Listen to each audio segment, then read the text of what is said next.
Did you ever think you would make it? I feel I'm so close I could taste sweet victory. I know this life meant for me. Yeah, why would you bet on Goliath when we got Bet David? Valuetainment, giving values contagious. This world of entrepreneurs, we get no value to haters. How they run, homie, look what I become. I'm the one. Okay, episode 337. We figured this has been a wild week. I called the boys yesterday. I said, guys, I think we need a live podcast. We can't wait till Tuesday. There's a lot of stories going on. Rob made it happen. We got Adam, Vinny in the house. Tom's in the house. The crew's in the back. And we got a bunch of stories to go through with you. One thing I will tell you I had a call with my Penguin. What do you call it? The publisher company? Yesterday. They said, look, the numbers are looking good. It's really close to potentially next week getting some news. So if some of you guys haven't yet bought the book, Choose Your Enemies Wisely, I can't tell you how many people are calling me, telling me after they finish the book, how they're feeling, the stories in it, how it's driving and moving it. If you got big plans for 2024, you can go ahead and place the order on Amazon. Barnes & Noble, all over the place, should have it. Many places are sold out, but some places they still have it. And I would suggest ordering the hardcover as well as the audiobook if you haven't yet ordered it, Rob, if you want to put that in the chat in the description. Having said that, here's the stories we got today. Vivek dismantled Nikki Haley and Christie, telling Christie to his face, get the hell out of here. You have to see that. Then Larry Fink is sitting there saying, dude, why are you calling me out? Why is it that you guys are talking about BlackRock more than you're talking about inflation? We'll talk about him. The debate was the least viewed debate apparently in a long time. Only 4 million people watched the debate. Then Hunter Biden, the details came out about how much money he was spending on hookers. This has got to be like a record breaking the kind of money he was spending. Adam's second place. Yeah, he would. But, Adam's right behind him. But the distance between first and second, it was wild. Yeah.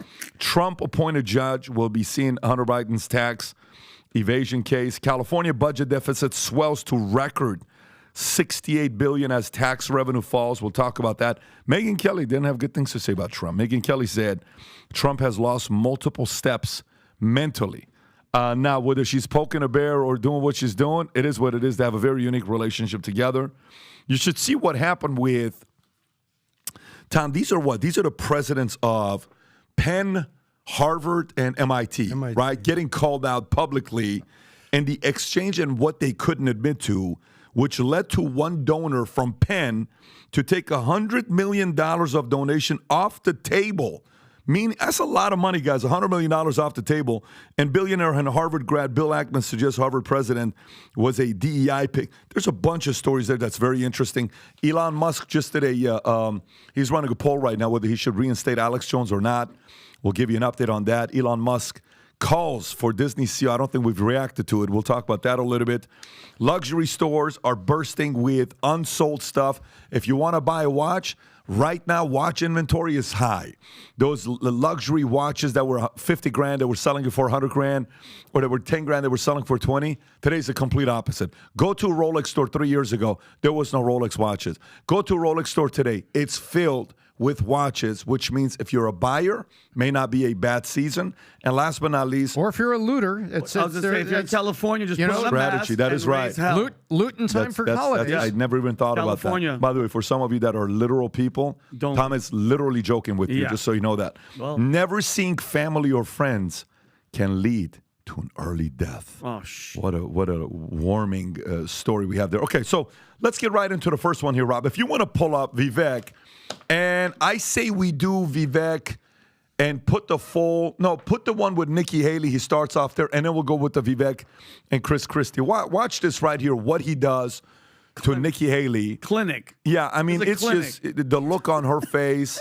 And now remember, guys, here's what you need to know. No matter what anybody says, a lot of billionaires, a lot of establishment money, a lot of establishment Republicans are choosing Nikki Haley as their candidate. And you know why? They want her as their candidate. Of course. Okay? So a lot of that money was initially with DeSantis is going now to pivoted. Her. Yeah. So, but watch what Vivek does here. Rob, go ahead and play this clip here. If I may. So foreign policy experience is not the same as foreign policy wisdom. I want everybody at home to note that I was the first person to say we need a reasonable peace deal in Ukraine. Now a lot of the neocons are quietly coming along to that position, with the exceptions of Nikki Haley and Joe Biden, who still support this, what I believe is pointless war in Ukraine. And I think those with foreign policy experience, one thing that Joe Biden and Nikki Haley have in common is that neither of them could even state for you 3 provinces in eastern Ukraine that they want to send our troops to actually fight for. Look at that. This is what I want people to understand. These people have, I mean, she has no idea what the hell the names of those provinces are, but she wants to send our sons and daughters and our troops and our military equipment to go fight it. So reject this myth that they've been selling you, that somebody had a cup of coffee stint at the UN and then makes $8 million after, has real foreign policy experience. It takes an outsider to see this through. Look at the blank expression. She doesn't know the names of the provinces that she wants to actually fight for. And there's her puppet masters right there.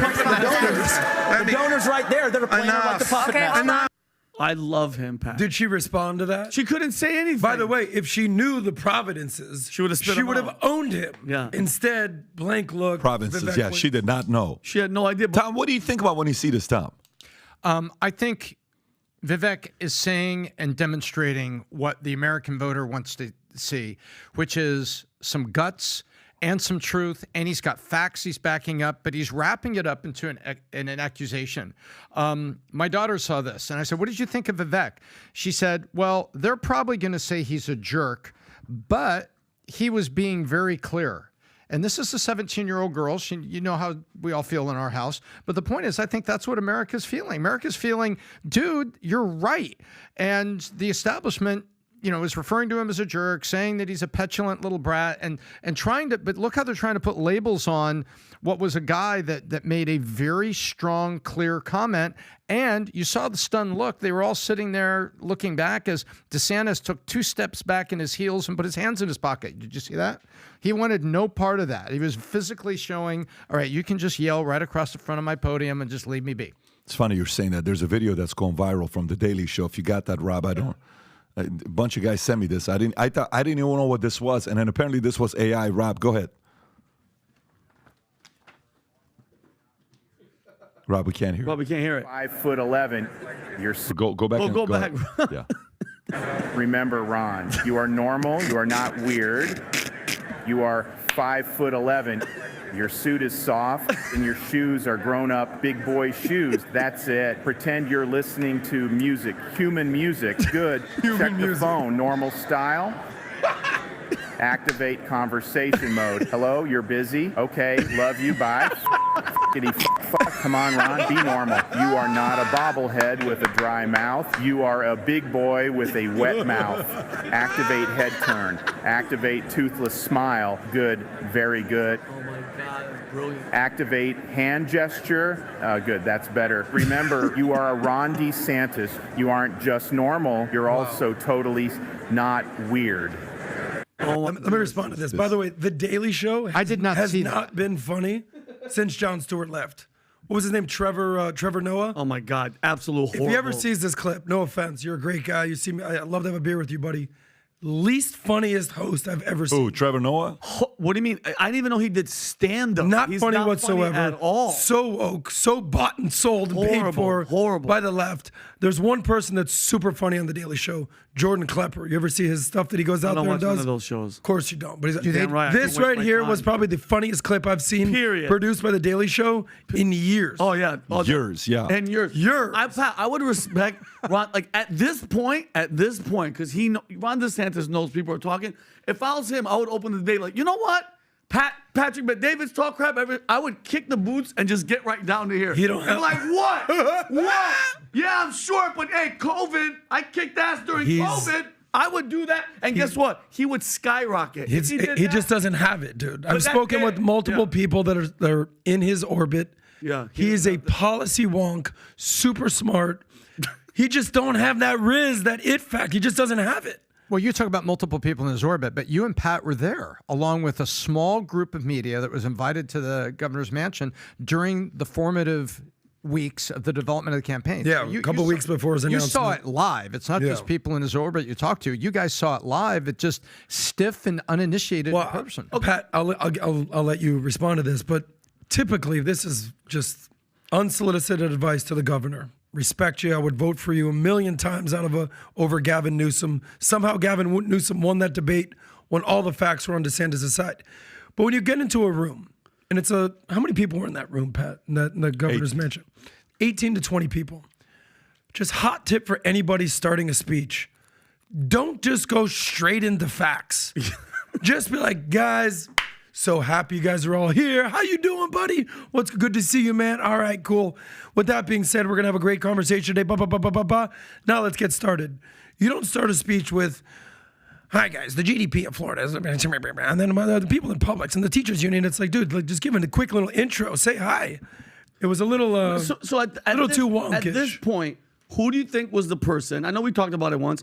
Who was the person that looked at Ron DeSantis and said, listen, president, you can do it? Do you think it was his wife, or do you think there was somebody that was like, yes, like on the there side? was one person. Yes. Who was it? Jesus. No, it wasn't Jesus. Who do you think it was, Tom? Honestly, I think his wife has aspirations and is managing his career with him in partnership, and she pushed him too early. who do you think?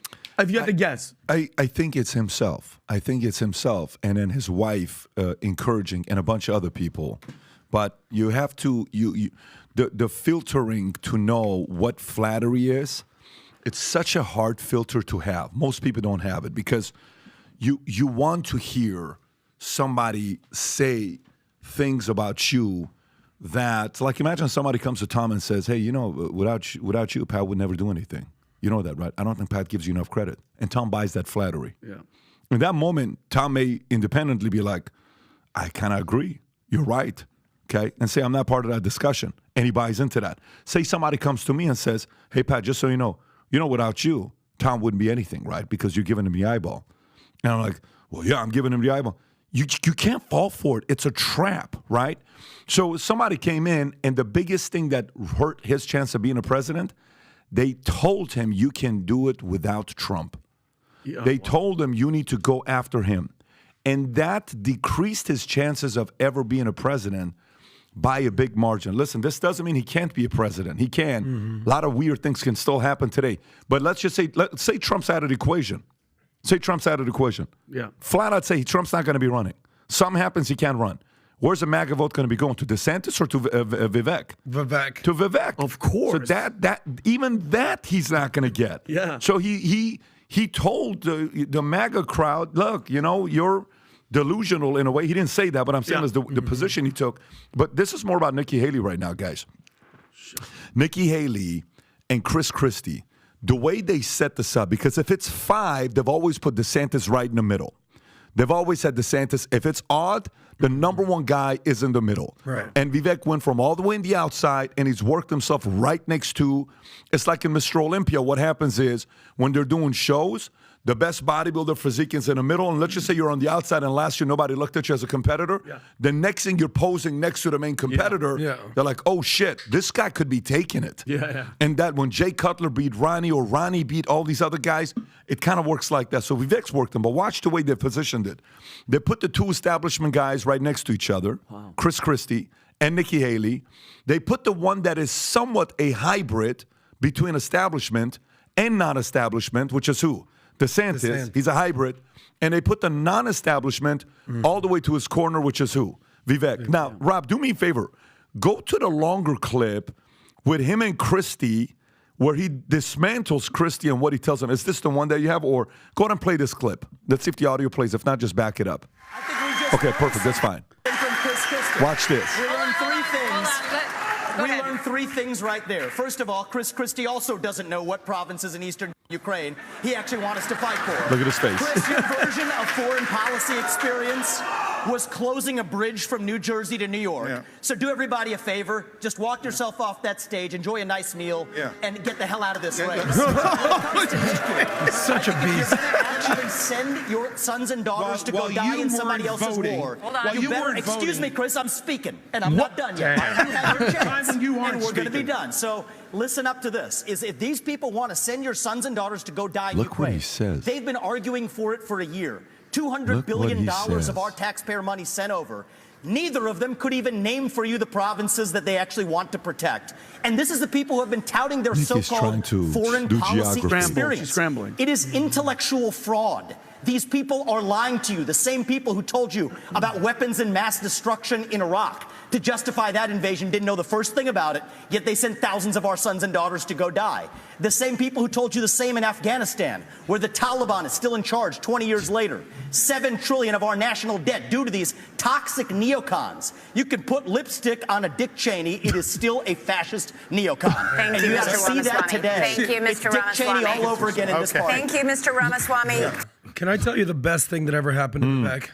The best thing that ever happened to Them Vivek bullying on- was bullying? when we were in L.A. at the Reagan Library for that second debate, and he tried to play Mr. Nice Guy. You remember that? Of course. Hey, because the first debate, he came out there, guns blazing. The second debate, he realized, oh shit, these guys are all here to attack me. And he was like, no, can't we all get along? He sought counsel. He went back to the drawing board. He looked in the mirror and he just said, F you, I'm going for it. And he chose his And enemies. he's just been fired up ever Pat, since. Not to be I that think guy. this is him. I think this is the natural Vivek.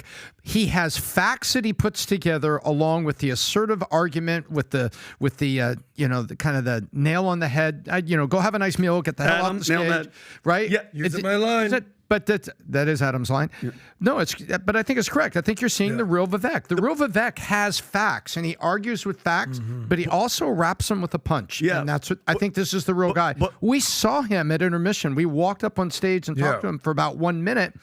You know, no security came up and everything, and we encouraged him and everything. But during the intermission, you could feel the fire in the fight, but he didn't show it when it was live during the debate. Simi Valley. But I think that's him. But something he went into another gear because it wasn't this like pointed going at him. And mind you, I mean, dude, I agree he has 100%. The guy's brilliant, but something shifted in fifth gear where it's like now it's no holds barred, and I'm putting everybody on blast, which is backed by fact. And you can, dude, if you have the facts and now you're putting them and you're questioning them to see if they know it and they don't, you win. He won that by 10 lengths. Just look what he did in the third debate when we were all there in Miami. The second debate in L.A., he tried to play Mr. Nice Guy, flopped. Yeah. Third debate, he walks up on stage. He basically said the old Office Space thing, fuck you, fuck you, fuck you, fuck you. You're cool. All right, let's roll. Ronna McDaniel, please step down. Kristen Welker, you're bought and paid for. Why don't you apologize for this? F you, F you, F you, F you. And now, and like, what now? And everyone's like, holy shit, this guy means business.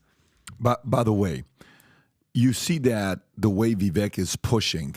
The first thing I do after the debate was over with, the next day, I go type in GOP debate winners. Rob, just go type in GOP debate winners. I can't wait for this. And look what everybody said, winners and losers, okay? Just pick a story. Go to any one of them, okay? Go to that one. Fourth, it says 3 winners, 1 losers. I guarantee you the 1 loser they put as Vivek. Yeah. Watch this. Go all the way down, So winners, Haley and Christie winners. What they have there? Haley and winner Christie. The Haley Christie Alliance. Yeah. The man that's been losing in the polls is somehow a winner. Keep going. Let's see what they got here. What's this one? Well, far-right conspiracy theorist as a winner. Wow. Okay. What do they say? But that's not a winner, though. That's not a winner, No, though. it's not. It's sort of like a humble brag. Yeah, that is not a You're winner. fat, but you look good today. Yeah, January 6th and all this stuff, because they still want that to be an insurrection. Obviously. Okay, but go to the next one. That's not called a winner. That's a loser, small government, conservatism. Okay, go to the next one. Notice how they put the word small All in right, there. winner Donald Trump. Okay, let's go to the next site. Go pick a different site.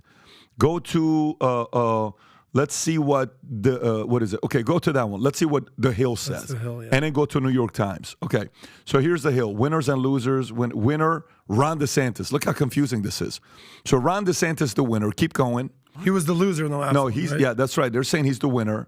Okay, Donald Trump winner. Okay, keep going. And then who else you got? Mixed. Nikki Haley. She's mixed. Okay. And then who else we got here? Christie, mixed.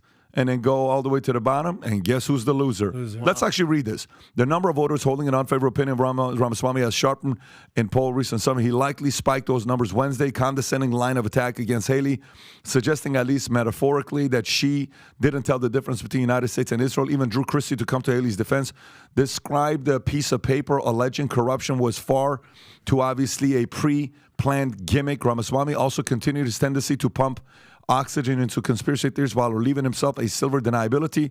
The 2020 election was indeed stolen by big tech. He's not lying. That's a Twitter didn't fact. post the story. That's a fact. He said a Correct. phrasing that seemed designed to appeal to MAGA. So again, go to next one. So far, let's look at what New York Times says. We looked at The Hill and we looked at Vox. So here, he's a clown. Haley. Chris Christie is first place. Look at that. No way. Look at that. And look who's last. Vivek is last way. place. This is New York Times for you. Scroll down a little bit. Yeah, What does it say below that? He's a clown and not even one of the good ones. Winners and losers. So I'm assuming that's probably a quote from Christie to Vivek. Keep going lower. So they give it to Christie. Christie. There's no way. Yeah. Oh my Unbelievable. gosh. That he. Like, there's no, like, and then they wonder why Haley, they nobody's put a- watching them. No, but this one, You feel me? you can't say that. How many subscribers? Go type in New York Times number of subscribers. New York Times. New York Legit. Times subscribers. Okay, how many millions do they have? 10 million. What do you mean nobody is listening? But I mean, listen, but believing it? No, of course they're believing it. It's They're the paying most successful money. digital publication, They like it or they not. are. The people are watching. So how many people watched the debate? A lot of people didn't. They're going to sit there and say, 4 million. Chris Christie crushed it, and this Vivek guy's a loser. This is what they're doing to people that they're. And by the way, play Van Jones. What Van Jones said. Okay, go, if you got watch this clip here. Look at his reaction. This is right after. Watch too. this. Condescending way that he just spews this poison out is very, very dangerous because he won't stop Trump, but he's going to outlive Trump by about 50 years. And you're watching the rise of an American demagogue. He gets it. That is a very, Listen. very despicable person. Yeah. And You can say that all you literally, want. I was shaking Beta. listening to him Beta. talk because a lot of people don't know. Listen. That is one step away from Nazi propaganda coming out of his mouth. A brown But the big guy. thing, Van, What? Calling I would him- love to know the comment that he's talking about. No, just- because Van Jones is not an idiot. No, he's not an idiot. I would like to know the comment that he's talking about. No, not This because is so intentional. He's saying He's talking about Vivek here? He's talking about Vivek. Yeah. But this is the takeaways That's from ridiculous. this. Here's a guy that works for a network that constantly spews poison with lies. That's all they do. You want to talk about bought and paid for?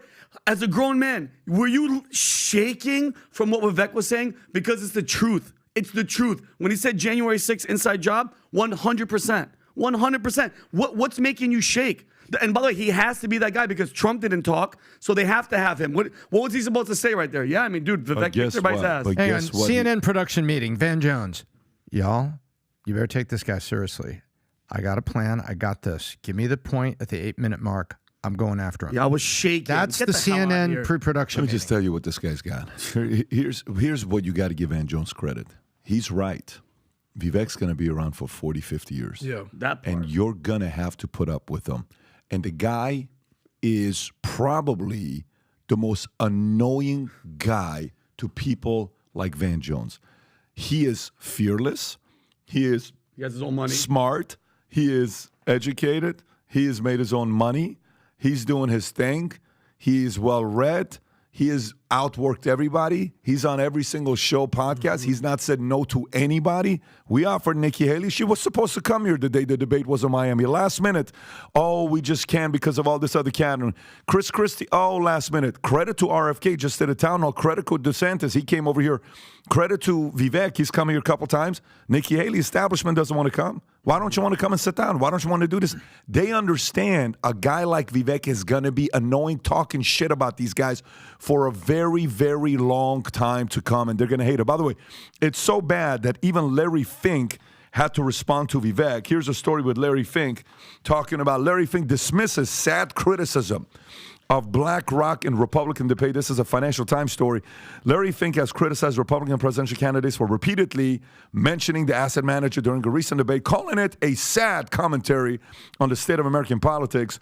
He expresses dismay, stating BlackRock was mentioned by some candidates in last night's debate more than inflation or national debt. That's a sad commentary on the state of American politics. During the debate, Vivek Ramaswamy accused Fink of being the king of woke industrial complex, which he is, and claimed that his support for Nikki Haley could influence her. Ramaswamy, an anti-ESG advocate. Do you have that clip, Rob, where he talks about Reed Hastings, and what Reed Hastings, he's calling him the second George Soros, if you can pull that one up, and claim that his support for Nikki Haley would influence her. Ramaswamy, on an anti-ESG advocate, also accused Fink of telling energy companies like Exxon and Chevron where they can drill. Ron DeSantis, Florida's governor, boasted about moving $2 billion in investments away from BlackRock, stating his actions as a testament of his stance. So watch him right here, what he says to Nikki Haley. He flat out doesn't think Nikki Haley and Chris Christie are good people. Can you imagine having the audacity to say, go ahead and play this? By the way, you cannot find this clip. For whatever reason, this part of the debate is tough to find. Go ahead.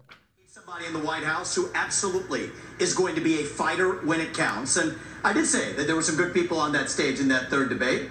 Doug Burgum was on that stage at that time. And I'll say that jokingly. Ron DeSantis is a good person, too. I want to go back, though, to Nikki Haley's comment from earlier that she is somehow not responding to the will of these donors. Nikki, you were bankrupt when you left the UN. After you left the UN, you became a military contractor. You actually started joining service on the board of Boeing, whose back you scratched for a very long time, and then gave foreign multinational speeches like Hillary Clinton is, and now you're a multimillionaire. That math does not add up. It adds up to the fact that you are corrupt. Boom. And when I said they were bought and paid for, I meant the Republican establishment, not the Democratic establishment. Now you have Reid Hoffman, the person who's effectively George Soros Jr., funding lawsuits across this country against Donald Trump to keep him off the ballot, funding left-wing causes. We discovered this week that he is one of Nikki Haley's largest supporters. Wow. Larry Fink, the king of the woke industrial complex, the ESG movement, the CEO of BlackRock, the most powerful company in the world, now supporting Nikki Haley. And to say that doesn't affect her is false, because it's after that meeting later that day that she says that every American needs to be doxxed by having their ID, their government-issued ID, tied to what they say on the internet. So I think that this is far more corrupt than I even imagined when I entered politics. But I will say this. It is going to take a leader from the outside with fresh legs from the next generation to unite this country, not the broken politicians who are puppets of the puppet masters. Dude, let me explain something to you. That guy, if there it is again. Facts wrapped with a punch. Trump doesn't go, Pat. That guy has my vote. He is so freaking dude. Everybody's quiet. Nobody was butting in. Even the other side was just like, holy shit, captivated by what he's saying. Yeah, he's a G, bro. I like that guy. Did you say that Larry Fink responded to this? That's Larry Fink sent the fact. I just read the article. Larry Fink's responded to it. Yes, Tom, go ahead. Yeah, he said that.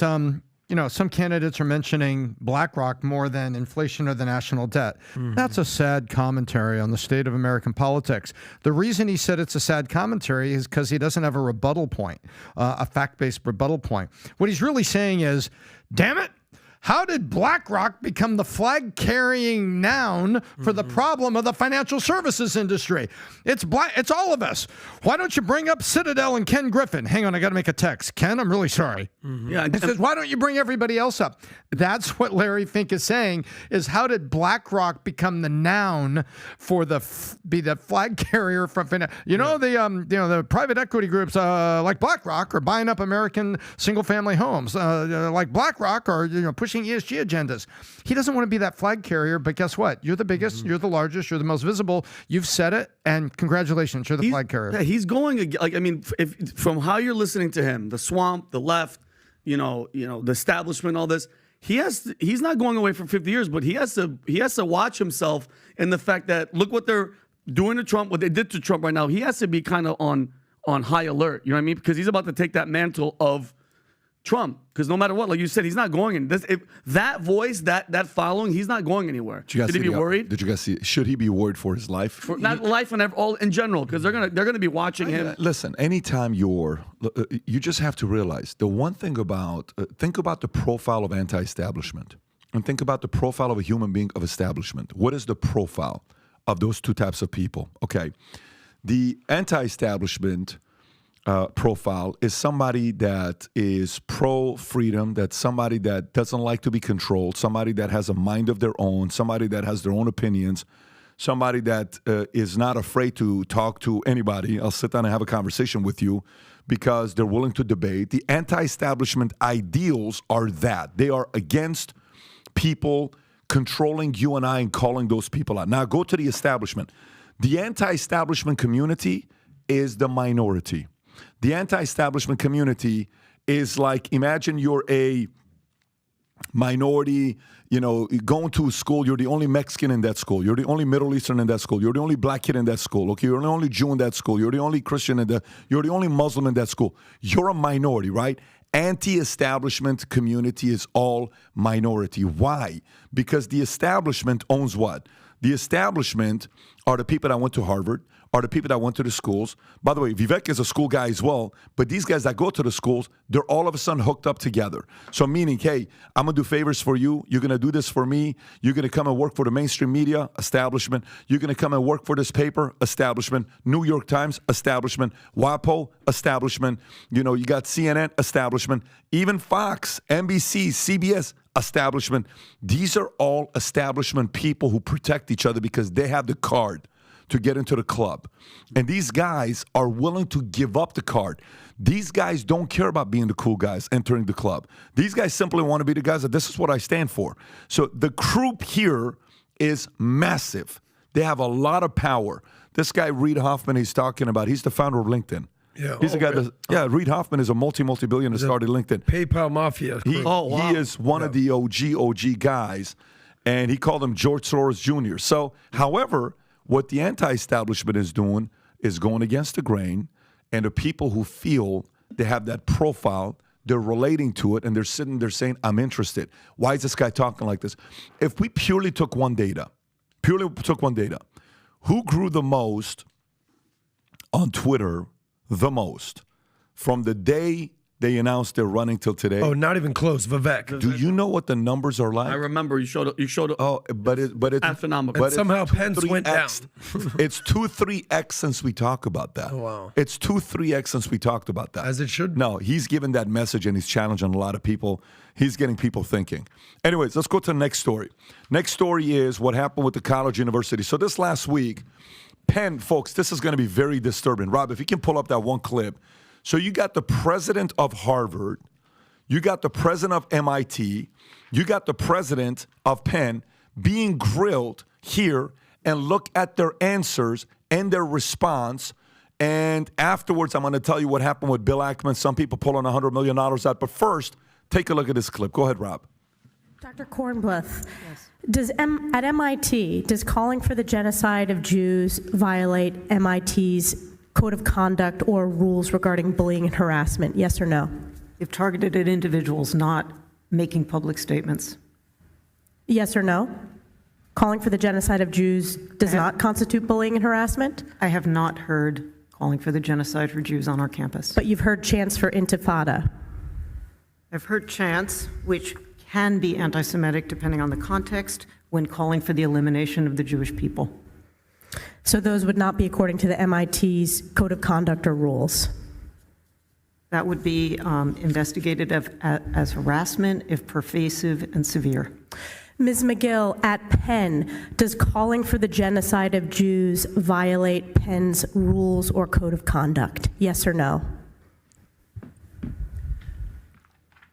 If the speech turns into conduct, it can be harassment. Watch yes. this. I am asking specifically calling for the genocide of Watch Jews. this. Does that constitute bullying or harassment? If it is directed and severe or pervasive, it is harassment. So the answer is yes.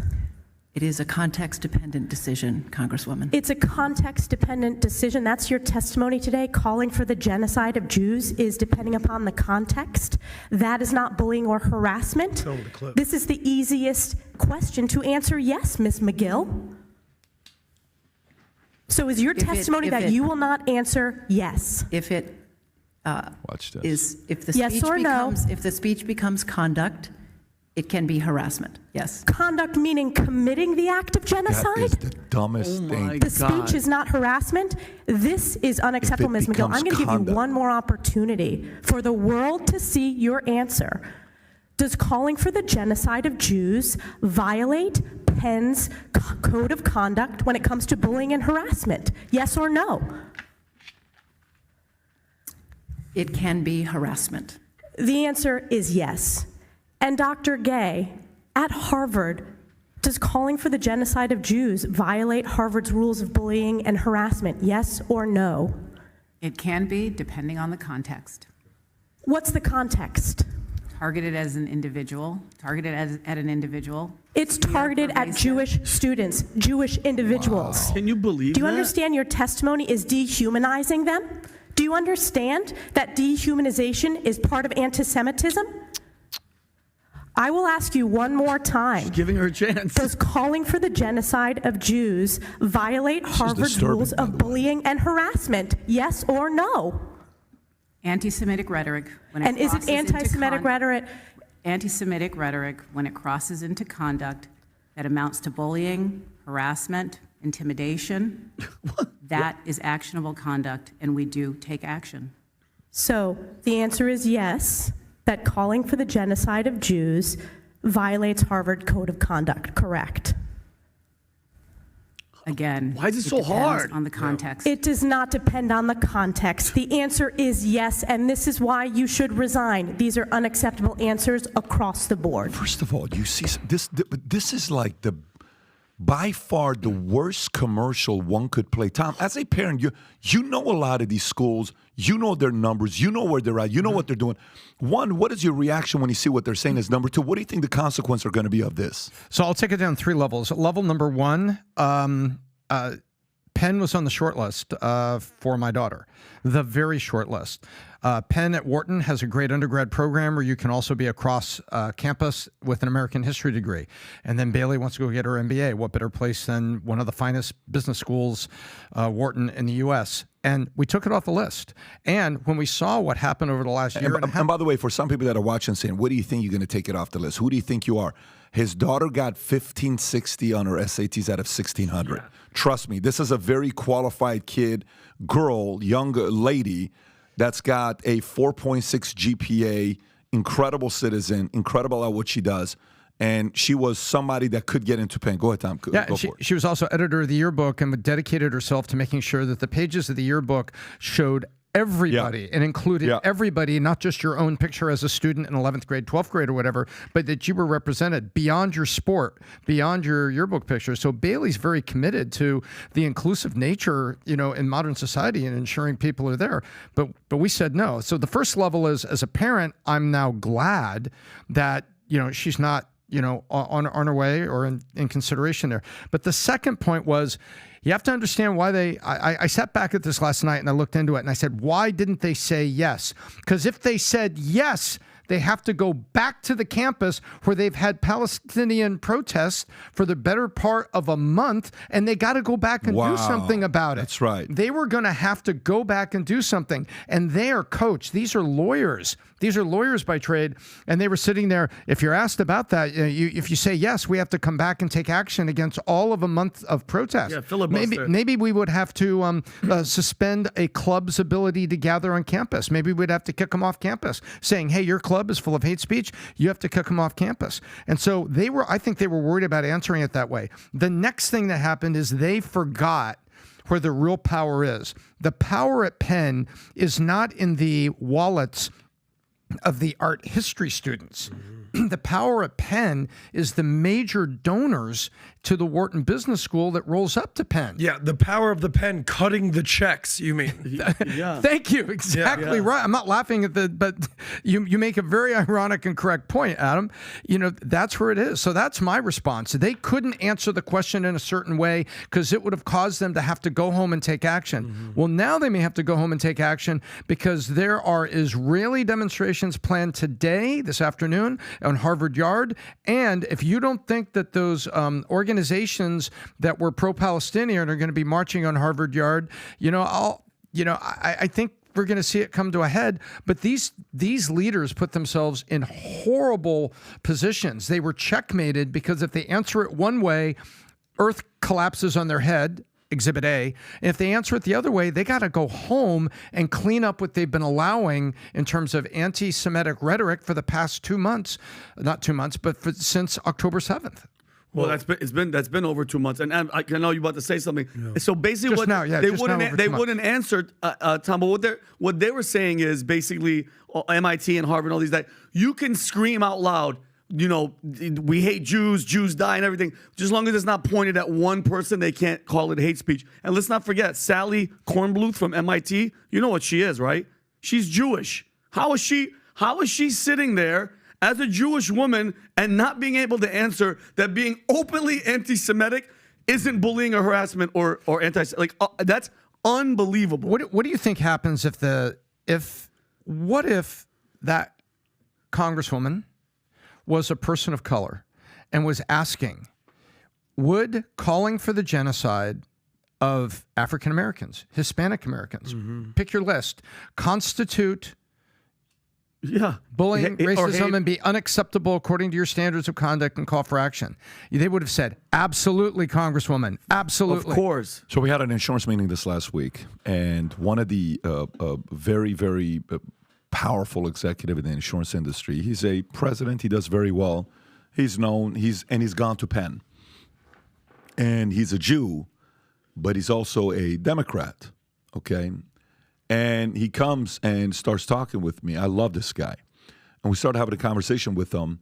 When we see each other, we say, I love you, like it's brothers, okay? He's one of those guys. Really? And he says, I got to tell you, man, one of the things I'm having a very hard time with right now as a Democrat, he just openly talks, it's just him and I. He said, I'm having a very hard time with the fact that how are Democrats not understanding? He says, as a guy that went to these schools, how are they understanding? You cannot allow this anti-Semitism to be taking place on school campuses. He says, that's causing some of my friends who are liberals to leave the way they're voting. Yep. Weird. Let me explain to you how weird this is. 1960, 64% of African Americans vote Democrat. 36% pretty much vote conservative. 60s, you said. 1960. Got you. So what happens in 1960 to 1964? Barry Goldwater does his deal. Mm-hmm. Democrats are able to convince African Americans that Democrats were African Americans, not Republicans. It goes from 1960, where only 64% voted Democrat, to 92%. From 1964 till today, blacks have voted Democrat 88 to 94% is what they voted. Mm-hmm. So some elections 94% Democrat, 88%, 92%, 90%, but that's been the number. This incident here could cause some of the most powerful Jews in the marketplace to say, hey man, I'm not with this thing. Let me read this to you. Bill Ackman, okay? Bill Ackman, who went to Harvard, okay? Billionaire Harvard guy Bill Ackman suggests Harvard president was a DEI pick. They picked this person just because of DEI, okay? So okay. Billionaire Harvard graduate Bill Ackman criticized the selection of Harvard's president, implying that the diversity, equity, inclusion policies played a role, and said someone with first-person knowledge indicated that the committee would not consider the candidate who did not meet the DEI office criteria, okay? He argued against narrowing candidate pools based on race, gender, and sexual orientation criteria, stating shrinking the pool of candidates based on race, gender, or sexual orientation is not the right approach. Ackman voiced concerns over Harvard's handling of anti-Semitism, freedom of speech, and the impact of office equity, diversity, inclusion, and belonging, OEDIB, at university. So that's Ackman. Now, secondly, your story about a billionaire, UPenn. This is for UPenn. Donor withdraws $100 million of donation after president's congressional testimony on anti-Semitism. $100 million is $100 million. UPenn donor Ross Stevens, when you hear Ross Stevens, who pledged approximately $100 million to establish a financial innovation center, is withdrawing his donation due to concerns about the university's handling of anti-Semitism and President Liz McGill's congressional testimony on the subject, stating President McGill's December 6, 2023 post on Twitter admitted as much when she blatantly acknowledged only after her congressional testimony went viral and demands for her termination amplified that calls for genocide of the Jewish people constitute harassment and discrimination. That's when she flipped. After she almost lost her job, Stevens' attorney argued that UPenn violated its limited partnership agreement with Stone Ridge Asset Management by failing to adhere to anti-discrimination and anti-harassment rules, saying that they are appalled by the university's stance on anti-Semitism, on campus. By the way, whose rules were they? They were the ones that Congressman Stefanik was asking, President Gay if she would follow. Is this the ones that, and he's talking about the rules for Penn and McGill. This is what Congressman Stefanik was asking. Do you think, according to your own rules, and this guy's like, hey, your own rules are in this thing called a contract, and a contract for a donation, and a contract to create a financial innovation center. So he's asking the same question, and he's referencing a contract. Congressman Stefanik was asking the same question and referencing their own standards. Well, friendly advice to anybody that's ever in testimony, in front of Congress, in front of a jury, in front of anybody, in front of Cameras. any cameras, anytime someone asks you to make a public statement on genocide, take the other stance against genocide. No one's going to get mad at you for basically saying, I firmly stand against any calls for genocide of any people, of any minority, of any type of persuasion. Genocide is wrong. It should never be allowed. Any calls for it should be vehemently stand against. How hard is that to freaking say? Nobody will come after you and say, I am against genocide.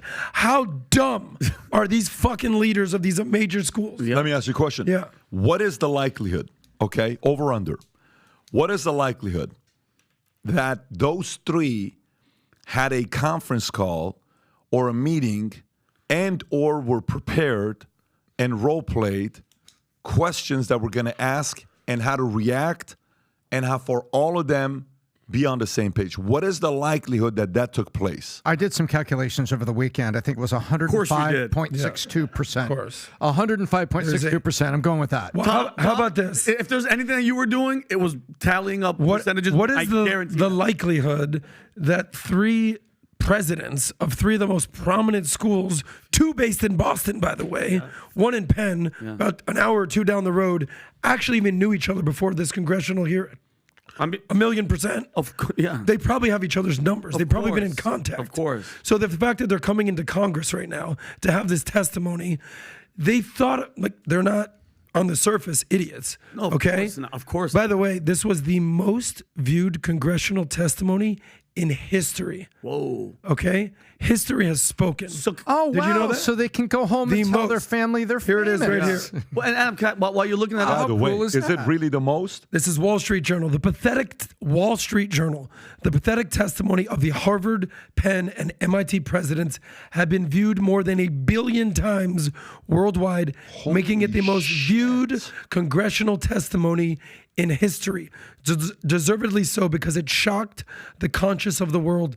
The only acceptable consequence is that the boards immediately replace them with leaders who will restore moral clarity. By the way, $1 billion in a week. if that's the number, this is by far the worst commercial a university could have had, period.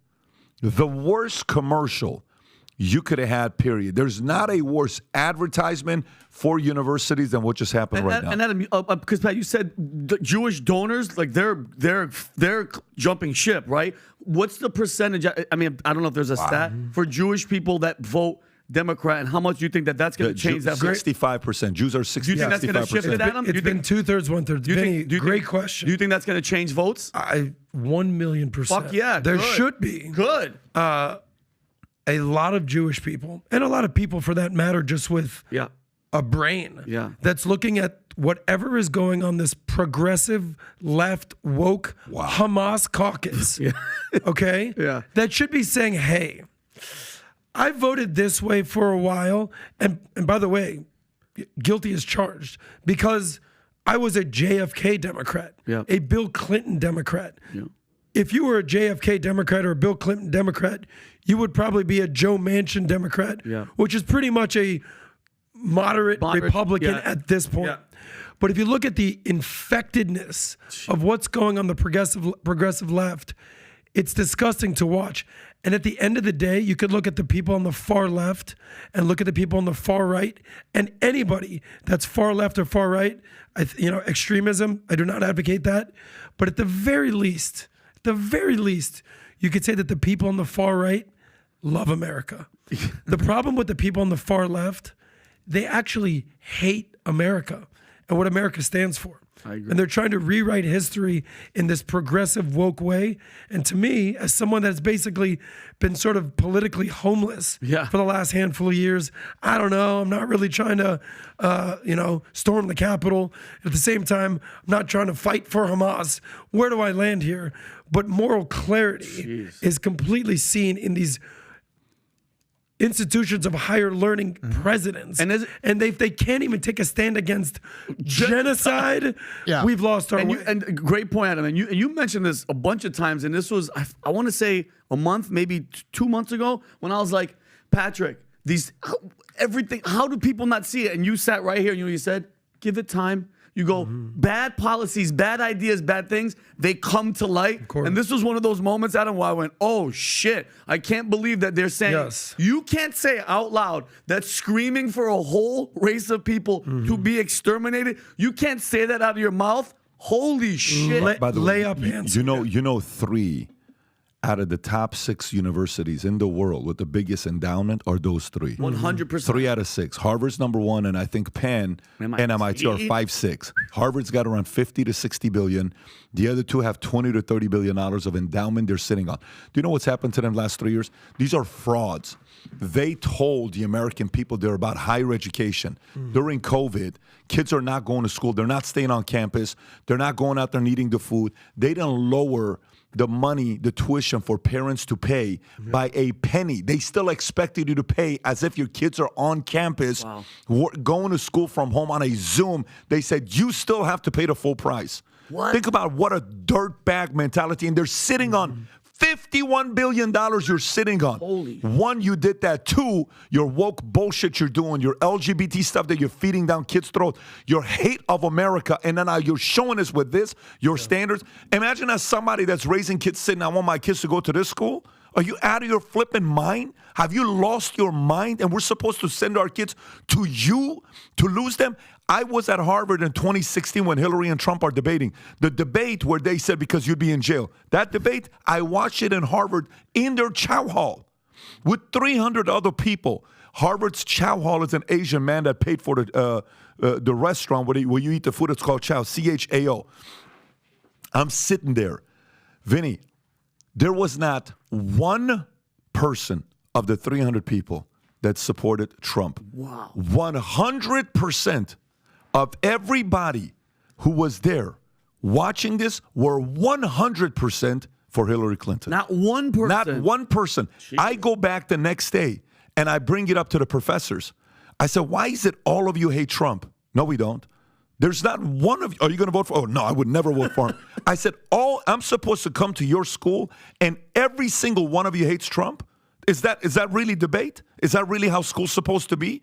I said, I'm not coming back the next 2 because the way their OPM program works is you go one and then you go another one and you go, I said, I'm not. I said, no, you should come back. I said, I'm not coming back. To be in a what? To be in a sounding board where all you guys are sitting here and agreeing on the fact that Hillary Clinton's because what? So you know right for me? You know what's right for me, your establishment? No, I think the last few years revealed what these people stand for. And I'm telling you right now, this whole thing about we're having this conversation last night. I spoke to 4 different places last night. I finished up last. I don't know what time. I don't even know what time we got home last night, Tom.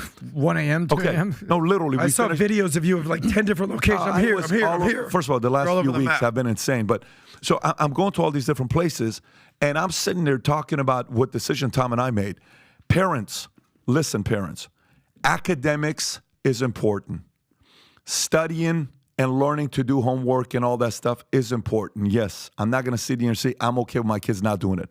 It's important. High standards is important. Is academics more important than values and principles? I don't know about that. Because to me, if somebody is a winner and they want to compete, they're going to compete. Do they need to be around other people to compete? Yes. At the cost of manipulation and brainwashing? No, I'm not good with that.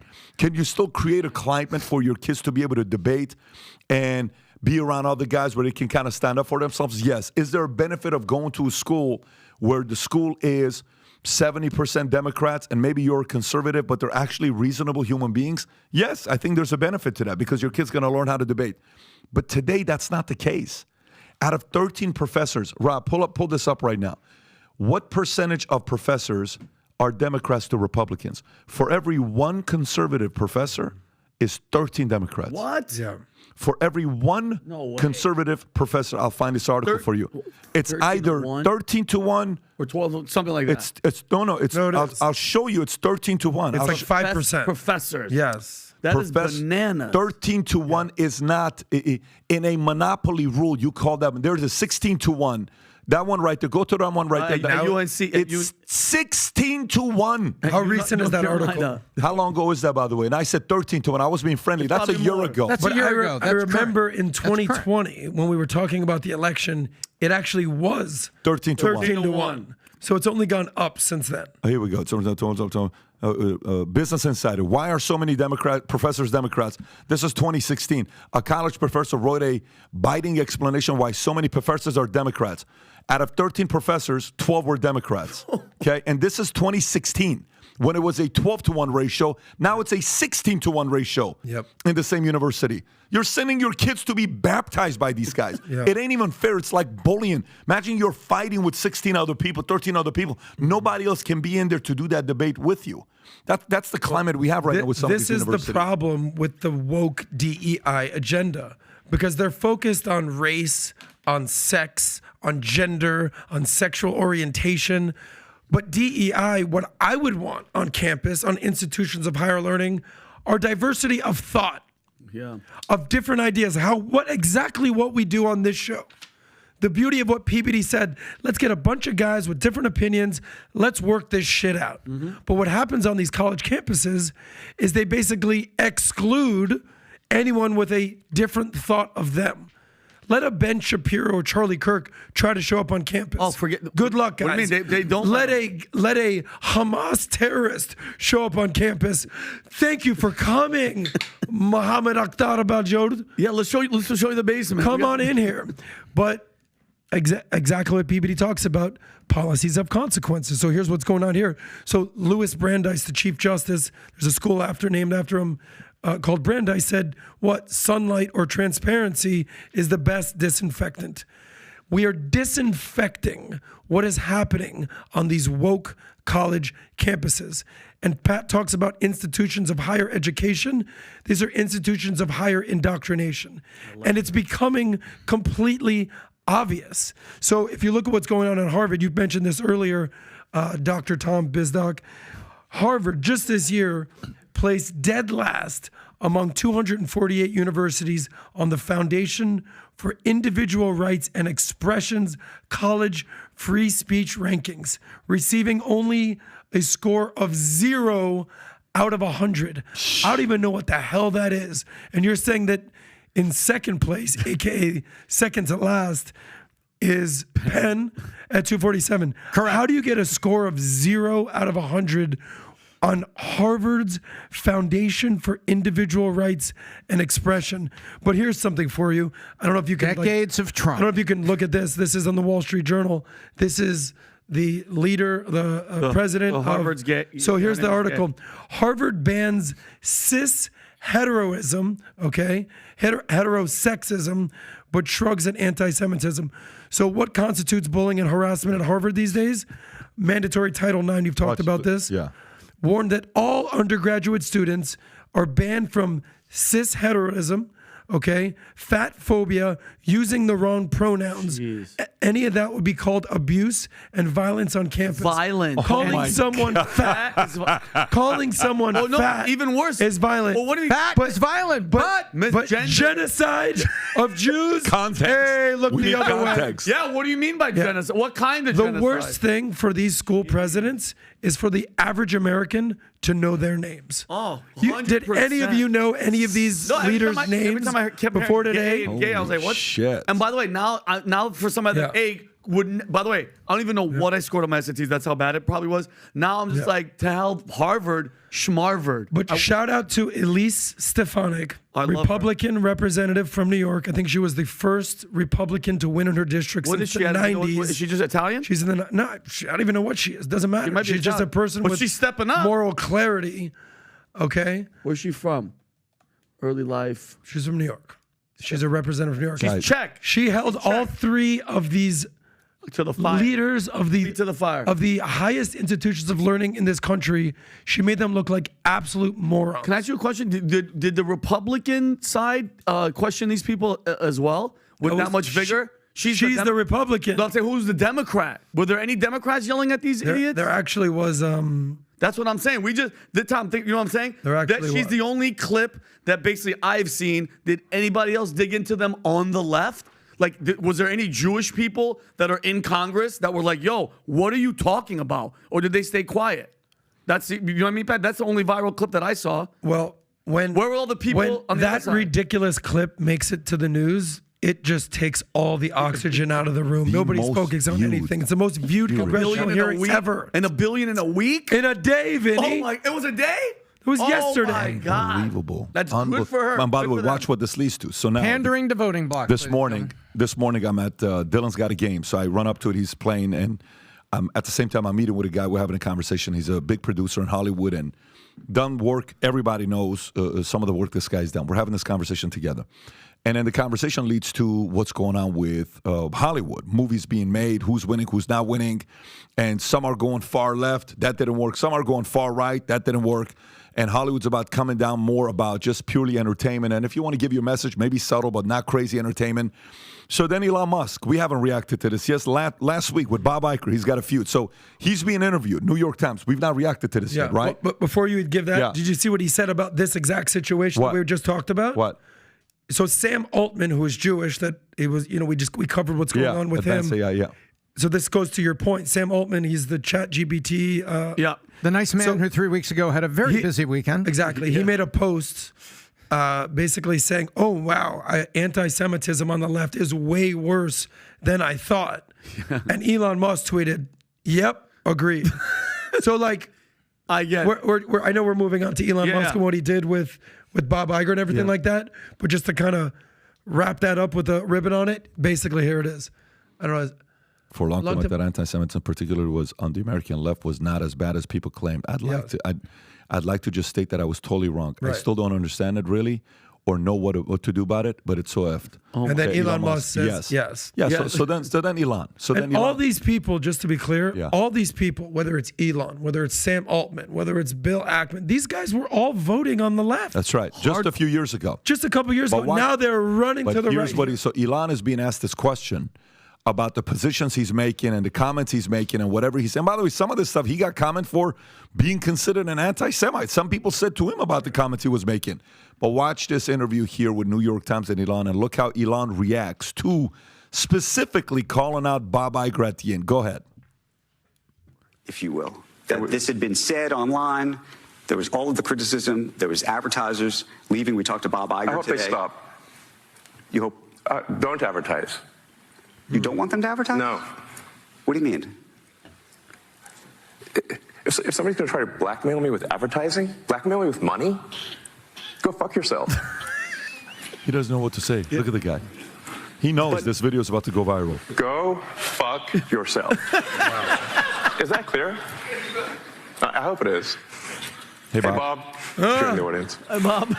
Let me ask you then. That's Andrew Ross Sorkin, one of the biggest names on CNBC. I mean, incredible journalist, founder no doubt. of Deal Book. This is his. Okay. This is his mini conference, I believe. He was the founder. Oh, he's of the Deal one that Book. put this on. Gotcha. So this leads to people talking, asking, well, what are you going to do? You know, you need the money. You know, this company dropped, that company dropped, this company dropped. They're not going to be doing advertisement for you. What's your reaction when you see what Elon says here with this, Vinny? First of all, you know the necklace that he's wearing, Elon? You know what? He went to Israel, and he got that. I guess he's wearing that until every single hostage is released from. What, you didn't know that? No. That medallion that he has on his neck. But this clip right here?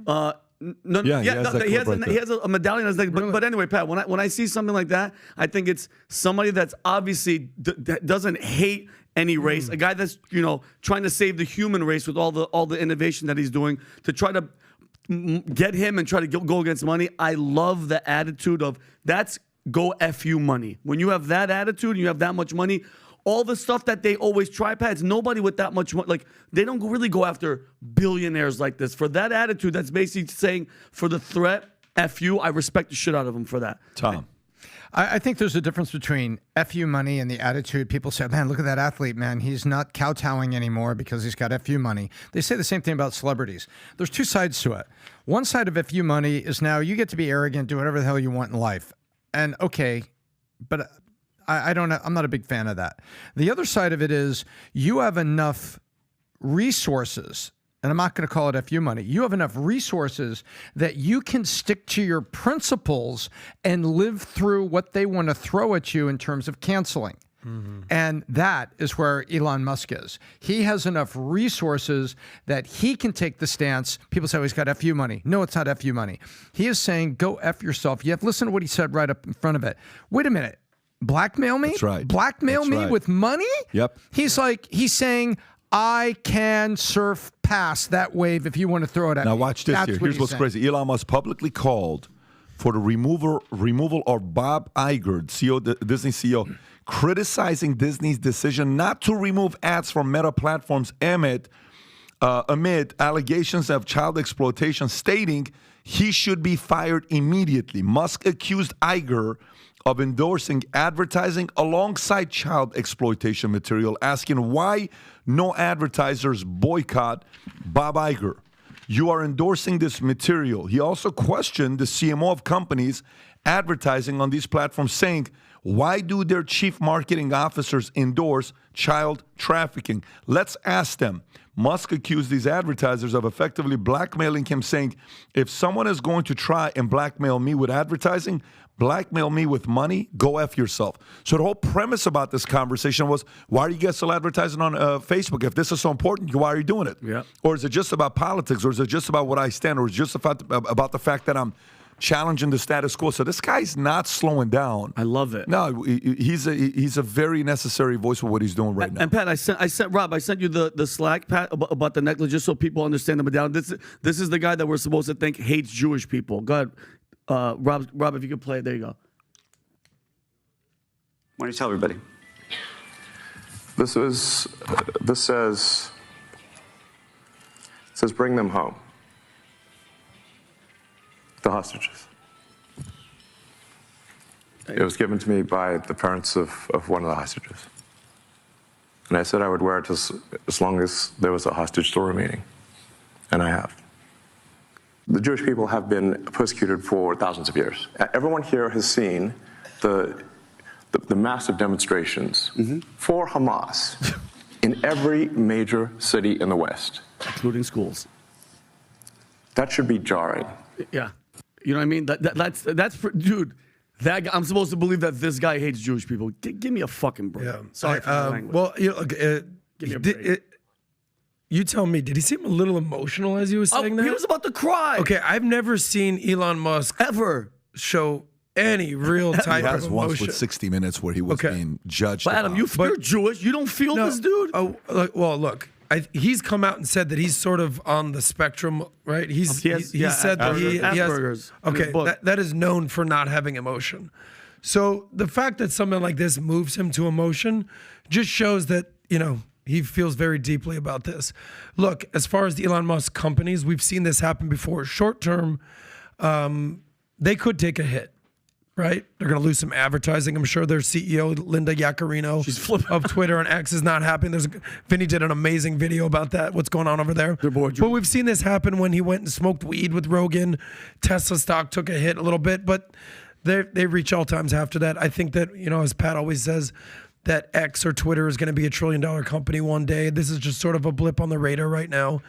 And he's going to fight through this just like he's fought through everything. But it's good to know that he's making a moral distinction between a democratic ally of the United States or a stepchild of the Iranian terrorist organization Hamas. Good to know that we have that moral clarity on what's going on here in America today. Yeah. By the way, let me read this to you. So this next story about California. California's budget deficit swells to record $68 billion as tax revenue falls. California's budget deficit has soared to $68 billion, surpassing earlier estimates of $4.3 billion, okay, which presents a significant fiscal challenge. The deficit stems from unexpectedly, low tax revenue. I wonder why. I wonder why you have a low tax revenue, huh? While acknowledging the severity of the deficit, state budget analysts have emphasized the availability of options to address it. These include utilizing cash reserves, implementing one-time spending cuts, and revising education funding. The budget shortfall resulted from various factors, including delayed tax filing deadlines. Analysts projected a staggering $58 billion revenue shortfall, highlighting concerns about the state's financial stability. Future deficits are anticipated, with recommendations to preserve a portion of reserves for future challenges. Tom, can you tell us why this is happening to this great, incredible state of California? It's very, very simple. There's not enough people making enough and paying taxes. People talk about property taxes. Let me draw a line there. Excuse me. Sorry about that. It's okay, Tom. Property taxes go Tom gets emotional when he has to pay taxes. No, property taxes. I would too, Tom. Property taxes go sort of the county city, whereas the state income tax, which in California is up to 13.3 and rising, going to set new records. They want to lead the nation in that. Good luck. They're not the record you want to be leading in there, Ben. Yep. That's not what you want to be leading, but damn it, they're trying and they're going to win. So number one, it's state income tax, and then number two, it's the corporate income tax in the state, and then number three is like gas tax and stuff. There's not enough people in California with jobs paying taxes, and now there's a shortfall. A. B. There hasn't been the artificial windfall of some of the. When you see a Silicon Valley company that has an IPO and it goes out and it's really big, venture capitalists, people in there. As a matter of fact, I know for a fact that the Facebook IPO alone gave California a get-out-of-jail-free card for 1.5 years on their state budget. That's how much tax revenue they got from the Facebook IPO. And so there's not enough people there. They're leaving. They can say everything they want. Oh, no, more people are coming to California from Texas and going to Texas. Baloney. The people are leaving. There's not enough taxpayers. And as they raise the taxes and raise the rhetoric, more people are leaving. That's the problem they have. And for educational funding, if one of the things they want to cut is educational funding, cut the entire UC system. Please cut the fire-breathing liberal cesspool that is the UC system. Just cut it and save the state money. But that's what's going. People are leaving. What is this? California, U.S. to bank millions in taxes, Facebook IPO. Yeah, this goes way back, right? 189 million in taxes for the state of California. That's a number. And so people are leaving, and there's not enough people left to pay the taxes. And more. Governor Handout keeps handing things out. Only one problem. You can't run a deficit as a state in the United States of America. You know what they would be called? You can't. California would be considered a zombie state. Yeah, like a zombie company. California is a zombie state. The only thing they can live off of is its people's money and constantly going into debt. California is the ultimate zombie state. Bingo. Even though they're a top 5 GDP in the world. Bro, let me ask you a question. Yeah. Let me ask you a question. You ready? Let me ask you a question. Think about how much money you make per year, okay? You ever met anybody that makes $100,000? Can a person making $100,000 a year be richer than a person making $1 million a year? Yeah, of course. If they don't have a budget and they spend all their money. Like most Americans. You mean to tell me somebody making $1 million a year could be richer than somebody making $10 million a year? Yes. Absolutely. You mean to tell me somebody making $10 million a year could be richer than somebody making $100 million a year? See what you're doing here, my friend. What am I doing here, brother? Doing here, bro. So you don't make more money. It's not about how much you make, it's how much you keep. You could be living with a payment. Some of your friends make way more money than you, but I'm willing to bet you're richer than them. Yeah, because I save that money. That's the point. So guess what? Bingo. These guys, California is the ultimate zombie state. Okay, and I don't mean zombie like zombies are coming out chasing you down, although that's very possible That's the in first thing I California. No, this is a state that lives off of its debt and its taxpayers. So to my friends whom I love dearly from California, who love that beach tax, who love that weather tax, who love the mountain tax, who love the hill tax, who love the Earth Cafe tax, who love the Hollywood Boulevard tax, who love the Chinese theater tax, who love the Balboa Club Newport Beach tax, who love the Manhattan Beach tax. I don't know what you're doing right now, PBD. What about the Nobu? Yeah. I don't know what this impersonation is, but I like it. Yeah, noble And It's very like 999 type of plan. And you suckers never got your high-speed train from L.A. to San Francisco. Yeah. Psych. Well, the guy that was going to do it left to Texas. Weird. He was the guy that was going to do it for them, but Newsom pissed him off, and it says, "Screw you, I'm out of here." That's weird. And I go to Elon? Texas. Yeah, he was supposed to do the project. He was working with, I want to say he was working with Emmanuel, Rahm Emanuel. I think that was, matter of fact, that was talked about in Musk's book. When you get to the last 25%, he talks about that part. No, we had this event this last week at Soho House, which was a fantastic. By the way, did you hang out? Did you spend some time or no? Did you guys go out last night or no? No, but maybe tonight. He's okay. Got it. Perfect. So, But sick event, by the way. yeah, sick event. It was Congratulations to the phenomenal. team. Great job, Lisa, Team everybody. Manek, Kelly, everybody. Adam, the crew, invites. We had killed a lot of good friends there. You know, Usman was there. Oh, yeah. Ryan Garcia was there. A bunch of boxers. Rashad. So you know who was partying the hardest that night? Who was? Usman. Was he? All over. I'd run into him at a different I place. love it. He had his sunglasses on. He's like, Yeah. because he's gonna be here. It was joining. great. It was great. There was a lot of people. There was a great party. But a couple of friends from California were there that night. Yeah. And I was having a conversation with them saying, when are you leaving your great state of California? Their loyalty to Newsom is unbelievable. Love that guy. The level of loyalty they have for this wonderful sweetheart of a guy, which, by the way, I would love to sit down and talk to that guy one of these days, and I'd love to have his. I feel like Newsom would come. I think he would. I think he 100%. would. By the way, I don't know if we actually fully covered the debate between Newsom and DeSantis. It just shows you personality can and typically will win over policy. Every piece of data point was in DeSantis' favor in that debate. It was ridiculous. Okay, with the exception of the 6-week abortion ban that obviously didn't really favor Newsom got him on that. Every piece of tax data, every piece of crime, of homelessness, any type of metric was in DeSantis' favor. People moving out of California. It was just it was like a master class on how you can't even win a debate if you don't have personality. Yep. Gavin won this debate with no data on his side. It was actually. Let's talk about somebody horrible. else with a different kind of personality who spends a lot of money on prostitutes and hookers. Hunter Biden. Let's talk about Hunter Biden. Okay, Good old Hunter. one of Vinny's favorite I love guys that in guy. politics. Are these new stories? Hunter Biden, Not just the John. He's their king. Hunter Biden spent $872,000 on hookers, porn, and sex club membership. This is according to Newsweek. Can you pull up the Newsweek item, please? Okay, here we go. Some of you guys that claim you party hard, you ain't got nothing on Hunter Biden. Hunter Biden has been indicted on 9 tax charges, including 3 felony charges and 6 misdemeanor charges. The indictment alleges that Biden spent hundreds of thousands of dollars on lavish lifestyle, including drugs, escorts, and girlfriends, luxury hotels and rental properties, exotic cars, clothing, and other items of personal nature.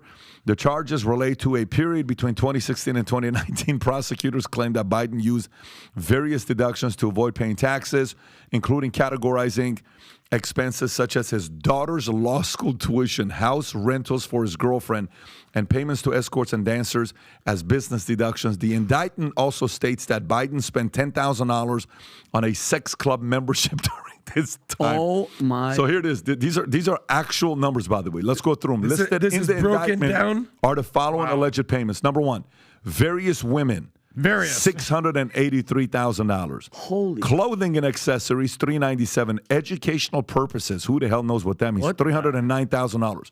Health, beauty, and pharmacy, $237,000. By the way, pharmacy could mean a lot of different things. What do you think? Miscellaneous It's a lot of retail condoms. purchases, $236,000. Grocery and restaurants, $214,000. Insurance, Eats. $203,000. Adult entertainment. You got the adult entertainment, $189,000. Okay, that's a pretty big. Now, budget. what's the difference Legal between and adult accounting entertainment fees. and various women? Who knows, man? Rehab. By the way, look at rehab. $72,000. Credit card payments, $58,000. Advisors from Wells Fargo, $53,000. Entertainment, $24,000. Sports and recreation, $23,000. Total payments listed in the indictment amount to $4.9 million. Wow. $4.9 million. So, Vinny, Your thoughts on this story? Well, first of all, I mean, every month or every 2 months something is coming out about him. I think the timing of this, what people need to realize is, I think this is for this to come out because his father, I think Rob, is somewhat going to be connected to some of this money, because last week we heard something about him getting payments of $1,680. I think the timing of it is good because they're going to tie in Joe Biden and say, oh, listen, we're not just going after Joe Biden, we're going after Trump as well. And this is, I think, one of their plots, Pat, to get to the point where they're going to say he's not going to be able to run, and this is going to link into his father. But going back to Hunter, bro, is it just like me, or they should be telling him to shut the hell up? Because he did a Moby, Moby the singer? He went on his podcast, I think, yesterday. Moby has a podcast? Moby has a podcast. Yeah. Is that the one? Yeah. And he was saying stuff. There's not much difference from that when Fox went on a tear that I was in some way connected to funding. By the way, he's on drugs when he's on this thing, for sure. That I was funding the Wuhan lab to create COVID, but also then it went into the entire Russian Defense Ministry, held a 2-hour press conference to explain how George Soros and I were funding bioweapons labs in Ukraine. And he goes, this is what he's talking about the Republicans. He goes, I'm not going to let these mother effers use me. Just another example of why people in recovery are never going to be okay, never to be trusted. They are all degenerates. And he goes on to say that Representative Marjorie Taylor Greene or Paul Gosar and some of these guys are bullies. They're just absolutely suffering people, and that's why they're going after me. It's just it's again, Mr. Untouchable. He can literally. Do you guys? Any of you guys think he's going to get in trouble or go to jail for this? Be honest. Go to jail? No. Will he pay fines and have some sort of legal restitution? He should. Fines, but literally, sons of presidents don't go to jail. Dude, untouchable crackhead on the planet is this guy right here, and for him to go on a podcast and say that he's the victim. We're the problem. The Republicans, everybody's the problem because we're suffering because he's an addict, and they should know that this is the life that he chose. Well, I think I found the problem, and it's in the numbers. The problem's in the numbers. Rob, can you bring the numbers back, Rob? And let's go down to... I love when Tom talks like a game show host. Moby. Exactly. Here it is. We're about to find out. Let's play How Much You Spent on Hookers. No, let's Cocaine, Johnny. Let's go to I Found the Problem. Yeah. In 2016, go down to like line 10. Rehab, drug and alcohol. Vinny, how much did he spend in 16? $7,600. How much in 2017? $28,600, Tom. How much in 2018? $35,669. How much in 2019? Not a red cent, Tom. I found the problem. He cut the wrong thing out of the budget. Yeah, that's hilarious. There we go. And by the way, we also got today we got an email. We got an email from the Rock and Roll Hall of Fame. There are 12 living members of the Rock and Roll Hall of Fame that are pissed that Hunter Biden has beaten most of their records in many of these categories. Yeah, and it's funny, Tom, the Wells Fargo advisors and his Roth IRA, Adam, you'd be mad about this, in 2017 to 2019, nothing. And then his home help, cleaning, and child care dropped off in 2018 and 2019. That means his house is shitty. We saw the videos. This place is a wreck, and you can see he hasn't paid for cleaning since 2018. Yeah, it's pretty bad, bro. But now he's out there at Art Basel down the street in Miami selling his art at one of the NFT fairs that's going on. You know what drives me crazy, Pat? Because I have these liberal, by the way, I have family members that are still anti-Trump. Trump's the devil. If this was any Trump Jr., Can you imagine CNN right now would be on fire? They'd be apoplectic. Oh, Tom, I have no idea what that word means, but I agree because I feel like you know what it means. But do you understand what I'm saying? Can you imagine if it was the other side? But I'm not going to front. I do want just one day, because mind you, I'm sober over 6 months. If there's anybody that I would want to party with, is Hunter Biden, because could you imagine, pretty sure we've all had a good time in our lives, Tom, you especially, can you imagine having security, meaning Secret Service, watching he's doing it with Secret Service protection. You can do whatever, and the mess is going to get cleaned by the government. That's amazing. That's the guy you want to party with. Well, I'm going to look into solutions for a second here. Like the fact that he's on Moby's podcast, And I haven't heard Modi's name since Eminem song when he said, Momi? Yeah, exactly. 36-year-old bald-headed gold. Since he got Academy Award for the Jason Bourne How is the Biden administration soundtrack not checking this guy into rehab, whether it's needed or not, and saying, vanish, bro. Oh, my God. Don't be seen. Don't be talked about. Don't be in the news. This is absurdity at the highest level here. Yeah, I partied some people in South Beach. This is next crazy. level ridiculous. It's nonstop. It's nonstop. I would put this guy under a basement somewhere in a rehab somewhere and says, please do not resurface Here's my question. until 2025. But here's my question. Why haven't they? Why Addiction aren't they? Hall of Fame. Well, Tom, this is an honest question. Why aren't they stopping? Like, this guy is a ticking time bomb that's already gone off a couple times. It's like, what are you doing? If this was any other He president's left son, they'd be cocaine in the White House, and we have the Tom, video. what did you see? What did you see yesterday? We were talking about. They're talking privately on. In any moment, Joe Biden could be asked to step down or not running for re-election. What were you talking about yesterday on the drive to one of the meetings? Yeah, I feel, as many people do, I'm not alone on this, that the ability of the Democratic Party to suppress certain storylines and to get a harmonization of a mainstream media narrative is well known. It's absolutely well known. If they don't want to talk about something, they're not going to talk about something. If they want to talk about Lauren Boebert behaving really badly in a movie theater, they're going to talk about that for 2 weeks, right? Yeah. Oh, if they don't want to talk about something, they don't want to talk about. I think this is like, we're going to stay with our theme here, nail in the coffin.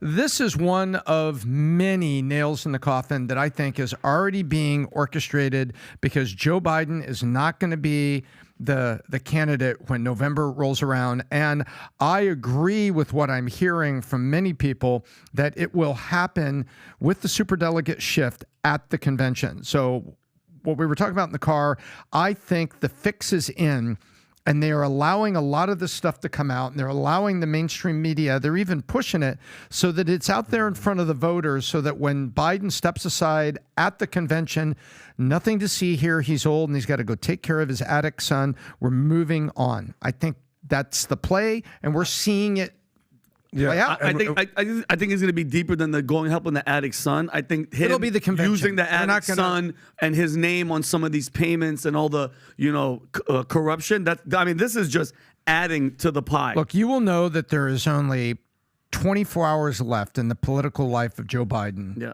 When he pardons Hunter for all this, and that's what's going to happen.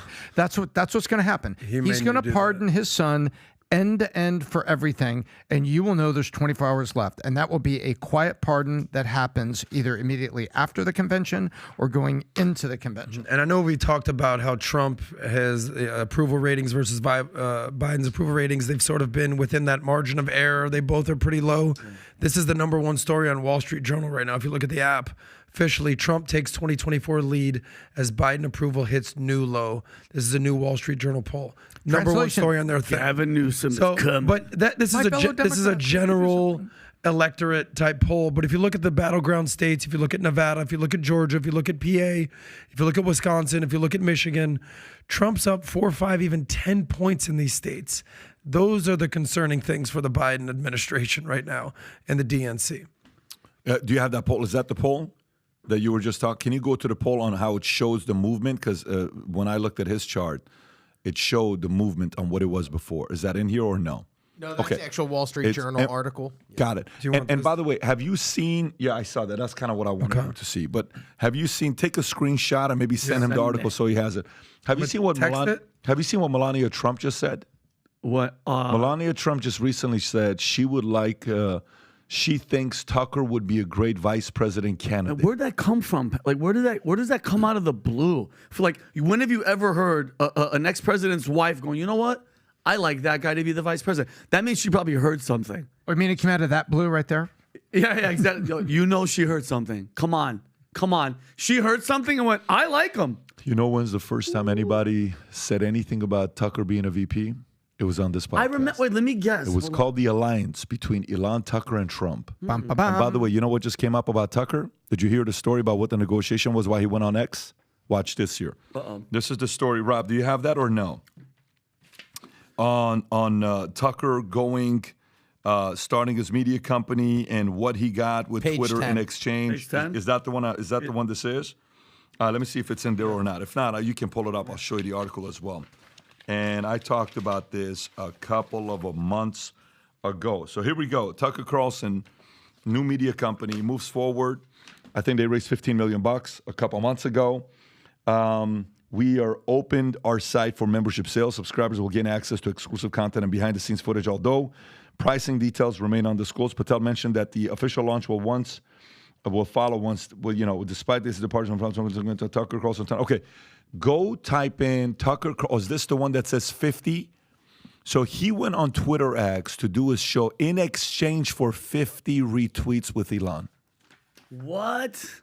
Yes. That's all he needed. In exchange for 50 retweets with Elon. So if you type in Tucker Carlson X, 50 retweets.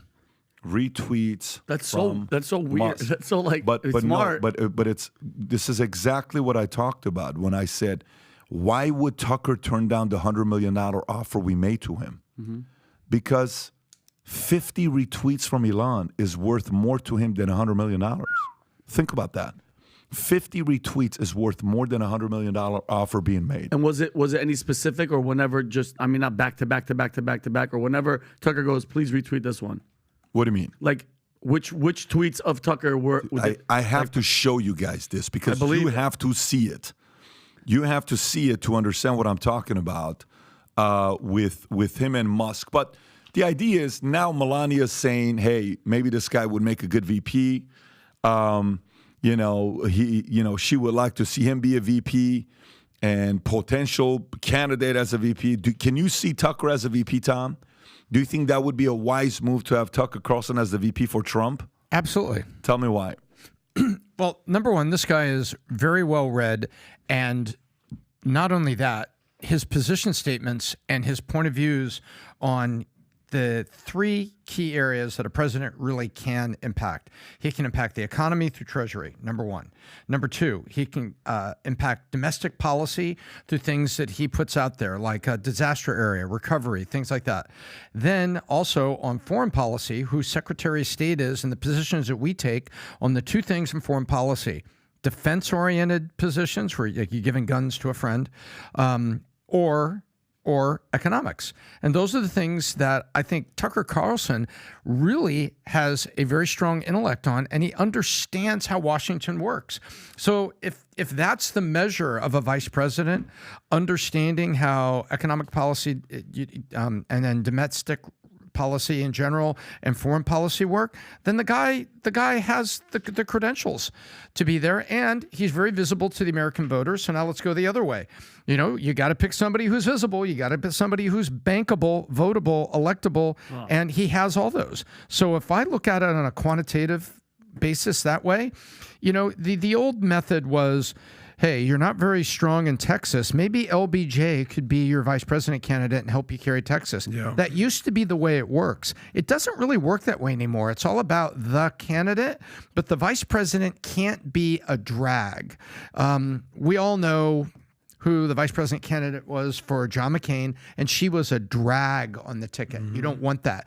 Dan Quayle, even though he proved to be right, and Vanity Fair wrote an article that said Dan Quayle was right about the following things, he was a drag on Bush Sr. So you can't be a drag on the ticket. You have to be something. And the last time you've seen, I think, something. Well, let's go look at Obama and Biden. Biden was the elder statesman that knew his way around Washington, so you can trust that Obama's going to get good advice. That was the pitch that we were all sold on the selection of Joe Biden.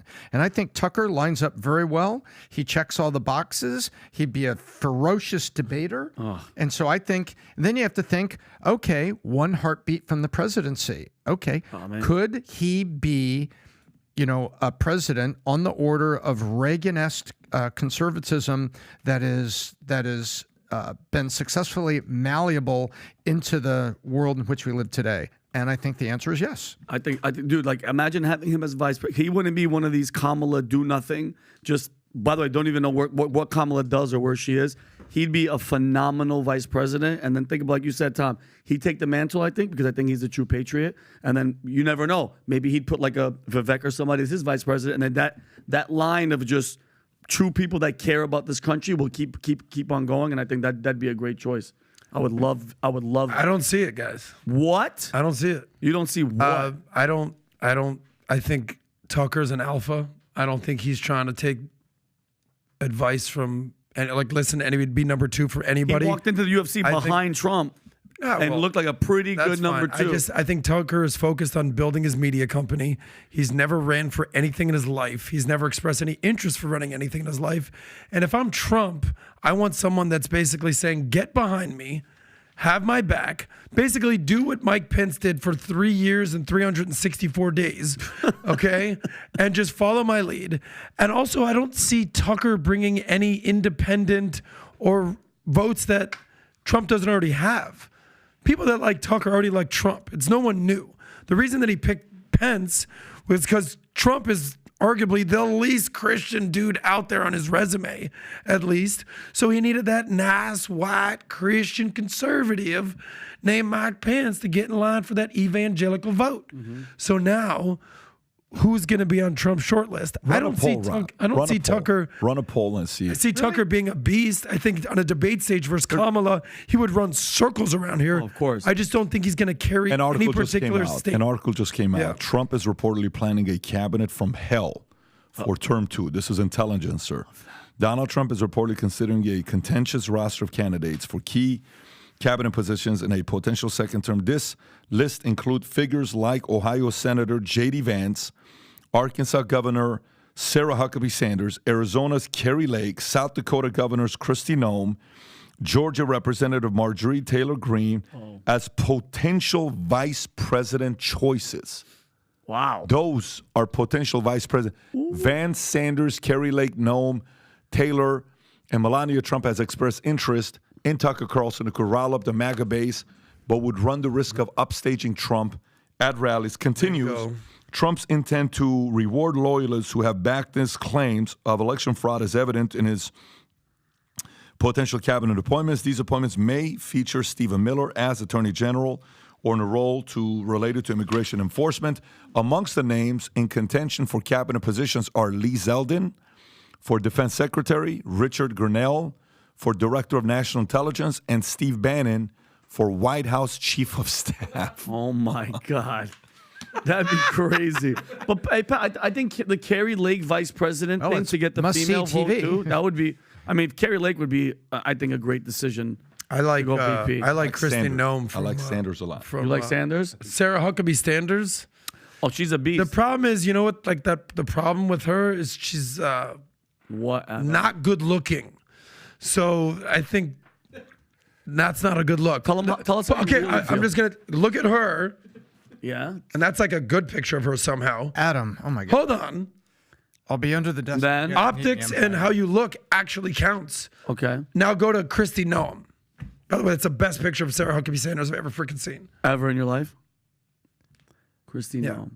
See if you can do a side-by-side of these two. I mean, there's no need. You want to look at that girl every day? Or you want to look at that girl every day?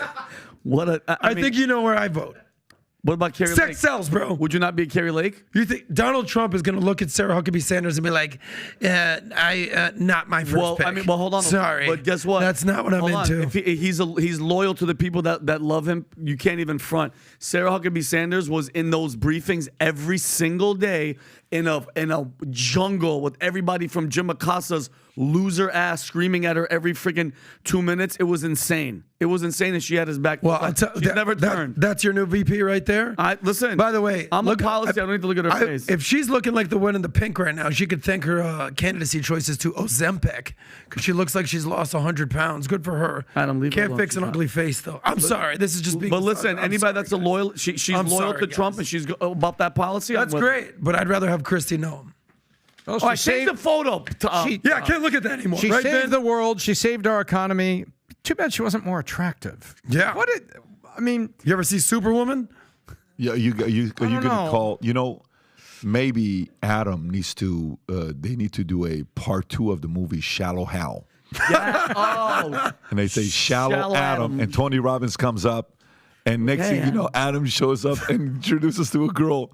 Hey, this is Mary. Damn, she's hot. Like, what the hell's wrong with you, Adam? Is this guy okay? Adam is like, oh my God. Sex. Yeah. Hey, Sex. Shadow Adam. We can make Adam. We can make a smooth. That made Jack Black's career. Shadow I'm Adam. down. So make a phone call to Tony, see what he'll do for you. By the way, luxury stores are bursting with unsold stuff. Weird. Okay? It's weird. Unsold stuff. Luxury fashion brands are grappling, this is a Wall Street Journal story, grappling with an excess of unsold stock due to slowing sales. After a 15% rise in 2022, online luxury sellers like My Teresa, which, Vinny, which one? You guys have heard of My Teresa, reported a 44% increase in inventory. Luxury brands protective of their exclusivity have avoided deep discounts, and burning excess inventory is now banned in the EU.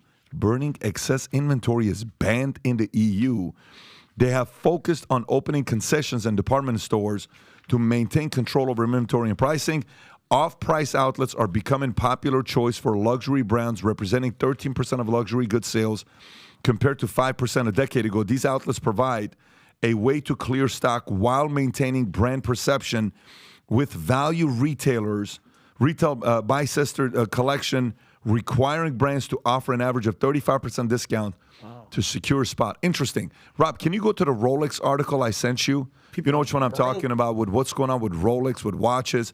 Watch this here if you can zoom in. The record rush, is that the same article? The record rush to buy Rolex or Patek Philippe is over. Let me read that article there on Bloomberg. The biggest ever boom in Swiss luxury watches is coming to an end.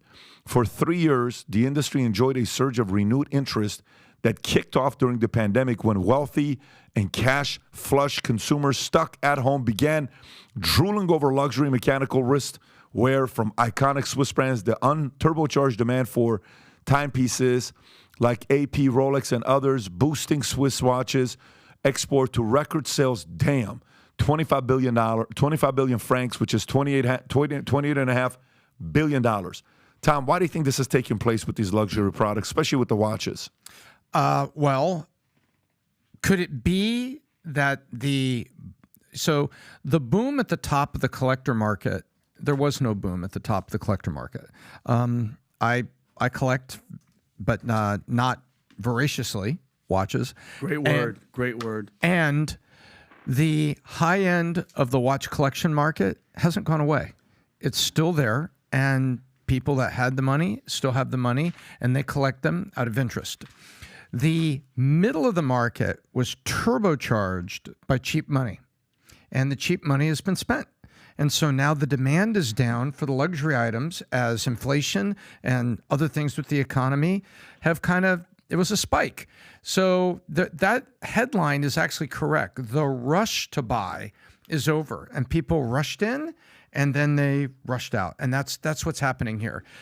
When you take a look at any of them, there's a lot of them out there. I'm not going to plug one over the other, but you can get them and put an app on your phone, and you can basically see the stock market for collectible watches the same way you can see the stock market for artwork or, baseball cards, trading cards, sports cards. And the big push with all that cheap money has come and gone. And so now the artificial demand pushed the prices up. Now all of those buyers have left the market and the prices are coming back down. You know what the number is? Along with the unit. They're down. Secondhand luxury watch prices are near 2-year low. They're down at this point roughly 40%, little shy of 40% yeah, today. 2-year low. Yeah. Gee, what happened 2 years That's ago? right. Free money. Free money. Fake money. Fake success. That's right where I was going to go with this. So after in 2020, when the pandemic hit and all the stimulus checks were coming out, everything was going on there, I predicted that the luxury brands out there, the Gucci's, the Pradas, the Louis, all that, were going to take a massive hit. But what ended up happening? They all got richer. So in the middle of the pandemic, most people don't know this guy. He's not a household name. Bernard Arnault, he's the owner of LVMH, Louis Vuitton, Moet Hennessy, became the richest man in the world at that time. Like number 2 or 3. Okay? Jumped up. He jumped up. He passed Bezos. He passed Musk.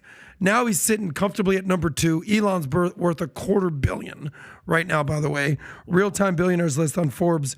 Bernard Arnault is second place at $197 billion. Jeff Bezos, number 3 at 170 billion. The list goes on. But my prediction was that all these luxury brands, who the hell's going to afford all these brands? Unbelievable. Who's going to pay $5,000 for a purse? Turns out your average stupid American who gets a stimulus check for $3,600 isn't going to put that into their Roth IRA. They're going to put that on a purse or a trip to Miami or go somewhere on spring break. We always say this, that the money's going to flow to the top. People aren't just going to take this free money and invest it in their 401k. Not going to happen. They're going to ball out. They're going to ball till they fall. They're going to try to keep up with the Joneses.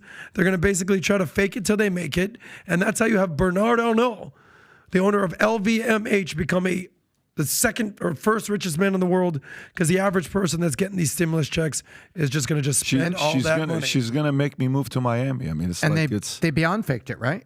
What's that? The consumer beyond faked it. Not only did they spend their stimulus, they took their credit card debt from half $1 trillion up to $1 trillion. Wells Fargo said that the next report is probably going to be knocking on 1.3 trillion.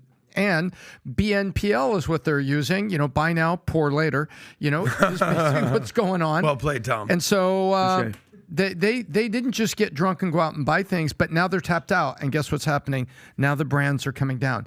But if you want to see next year's fashion, if you want next year's fashion to be in your favorite store, here we go. All we need to do is have all the looters come in and steal this year's fashion. The insurance money on PNC will pay the retailer so they can send it to Louis Vuitton and refill the stores with next year's fashion. So there are some ecosystems in America that kind of can help make it right. I only take fashion advice from the biz doc. That's it. That's my guy. I'll be damned. You think I'm going to watch GQ or something stupid like that? It's the biz doc. Everyone knows that. Oh, have you seen his underwear? Ridiculous. The best. Ridiculous. Fitted. Tighty whities. V thing. You think Tom's a brief guy or a boxers guy? By the way, and if you haven't had chinchilla underwear, you haven't really. Tom. But you know what'd be funny if Tom has like those hammock silk. Oh, banana hammock. Banana hammock. Oh, and Tom wakes up in the morning. I would like the get me my coffee, woman. Yeah. No. By the way, the audience right now is having a great visualization of Tom in a banana hammock. No. If I talk like that, shout out to Louis Vuitton. I'm not going to need underwear. I'm going to need a cup. You don't give me my coffee, woman. Give me my coffee, woman. Let's talk about That's the last a fast track to the disabled. Rob, if you can pull up what's going on with real estate commissions, if you can pull this up, a lot of guys in the real estate industry are calling me and they're talking to me about this, and we may bring somebody on board to go a little bit deeper into this. Rigged federal U.S. court awards $1.8 billion in damages after major realtor firms found guilty of conspiring to inflate commissions on home sales. And it turns out that it was only the beginning. So if you can go a little lower so we can read this, Rob. Zoom in a little bit. A new federal class action lawsuit was filed in South Carolina alleging the NAR and prominent real estate brokerage firms like Keller Williams colluded to artificially inflate agent commission rates, increasing costs for home sellers in the state. Go a little lower. And the lawsuit filed November 6th. Okay. In Missouri case, the federal court awarded $1.8 billion in damage, which could be tripled to more than $5.3 billion, according to Reuters, if the realtors are found to have breached U.S. antitrust law. What's the deal with broker commission? The lawsuit in Missouri is now South Carolina, and now South Carolina are all about real estate broker commissions, which typically is around 5 to 6% of property selling price in the U.S., and it's split 50-50 between buyer's agent and seller's agent. At the heart of the complaint is that they have wrongfully impacted companies. Okay, so this is the number they're trying to get it to. You know how it shows 5 to 6%? So let's do a basic number. Yep. Say somebody sells a $500,000 house. I'm selling my $500,000 house. I'm the homeowner, okay? You are representing Tom. Tom wants to buy my house. Okay. You're his realtor. Adam is my realtor. I sell the house. There's 6% in commissions, let's just say. He gets 3%, you get 3%, okay? I'll deal with that. So 3%. So you're splitting 30 grand, 15 and 15. You're splitting 30 grand, 15 and 15. And let's just say if he's working at his real estate firm, he gets paid 50%. Yeah. He's making $7,500. You're making $7,500. I can live with that. Some are talking the fact that they want to make that 5 to 6%. They want to turn it into 1 to 2% and allow me to give a tip. What? Let me explain. So, for example, that $500,000 house, I said, guys, I'm only doing 2%. Okay, so he gets 1%, you get 1%, which is what? $5,000. So you got 2% on $500,000 is $10,000. You guys are splitting $5,000. You're at 50% commission, so you're making $2,500. But I get to choose to put a tip there. So let's just say I say, guys, I'll tip you another $100. Okay, I'll tip you another. What a crap! Can you imagine what? Is that what it's? Is that what it is? Are you kidding me? I'm getting calls and texts from these realtors talking about what if this happens. What do you think about this? What do you think about? Some of them are getting into insurance, but a lot of them are calling asking, "Do you actually think this could happen or not?" I don't know if I'm with it. I am not with them removing that 3 to 6%. They're trying to make that. They did this to the mortgage industry. Years ago, mortgage industry, they had something on the back end called the correspondence commission, which guys were making a lot of money on the back end with the correspondence checks that was being paid out by New Century, Countrywide, all this stuff.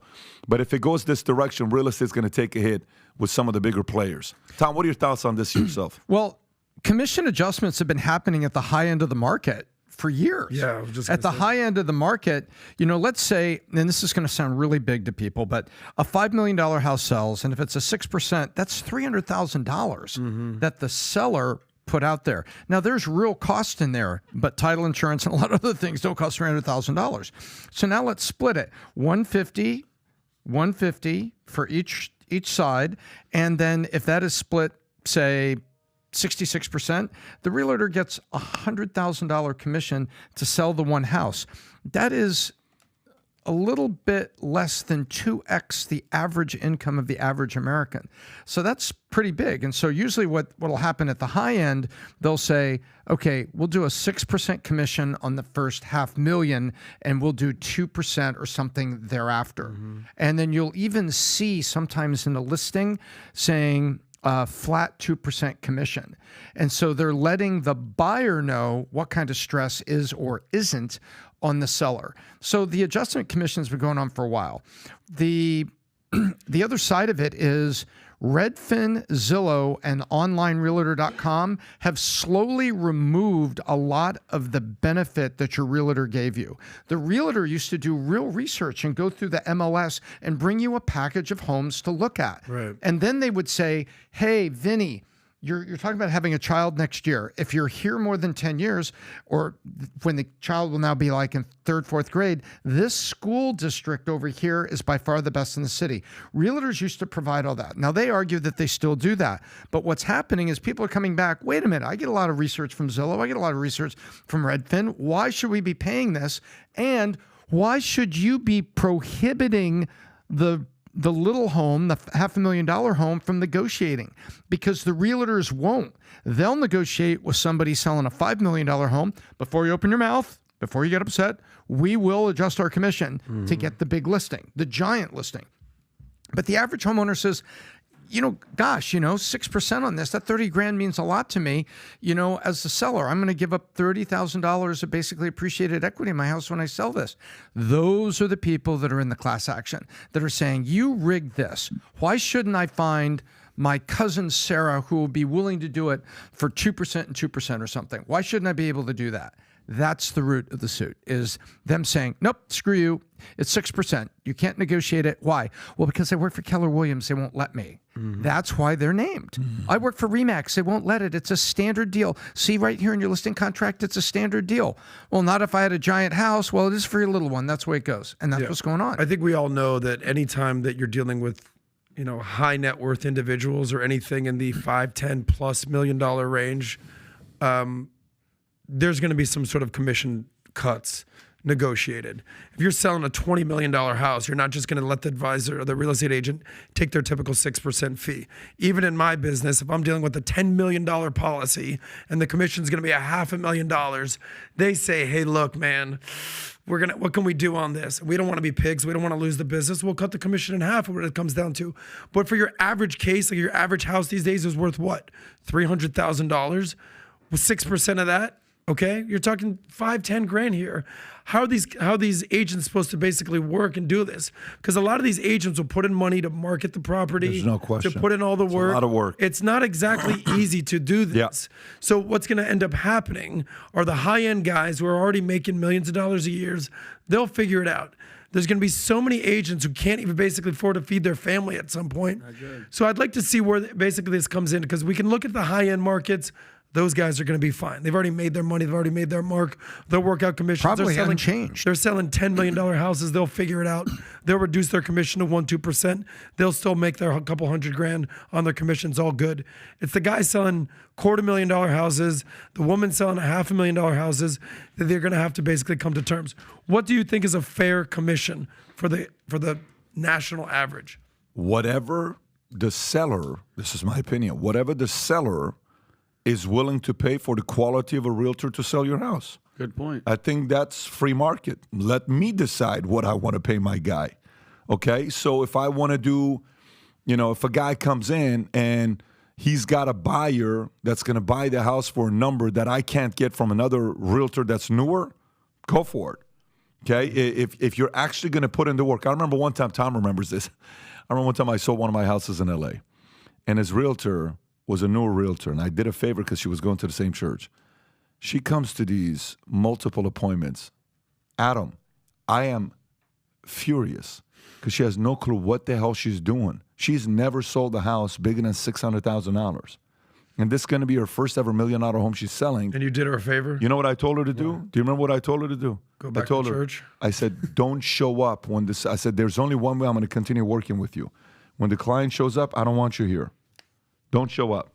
So the client shows up, and I show the client the house, and I show the client the details, and I agree with the client with the number, and I did. I'll tell you, take the commission, but I don't want you to be here because you're not helping out at all. Wow. I sold the house. Yeah, and then we moved to you. If there's anybody that knows the story, It's Tom. it's you and Jen. Did you pay her a commission? Absolutely. She got the whole commission, but guess what? She got overpaid. She did not deserve Clearly. the commission. Why did you give her the whole Because commission? the market is filled with lazy realtors. Lazy realtors should not get paid what they get paid. But a working realtor, go. I don't have a problem if a working realtor is going to go make a deal happen and a miracle happen. I'm okay with that. Anyways. Nice. Okay, podcast came to an end. We did a couple hours. Gang, if you're with us on the Saturday crew, I know typically we do it Tuesdays and Thursdays when we'll do home team. We'll do it again this week, but I wanted to make sure we talk because we haven't done any podcasts for quite a few days. Have a phenomenal weekend. We'll do it again next week. Take care, everybody. Bye-bye, bye-bye.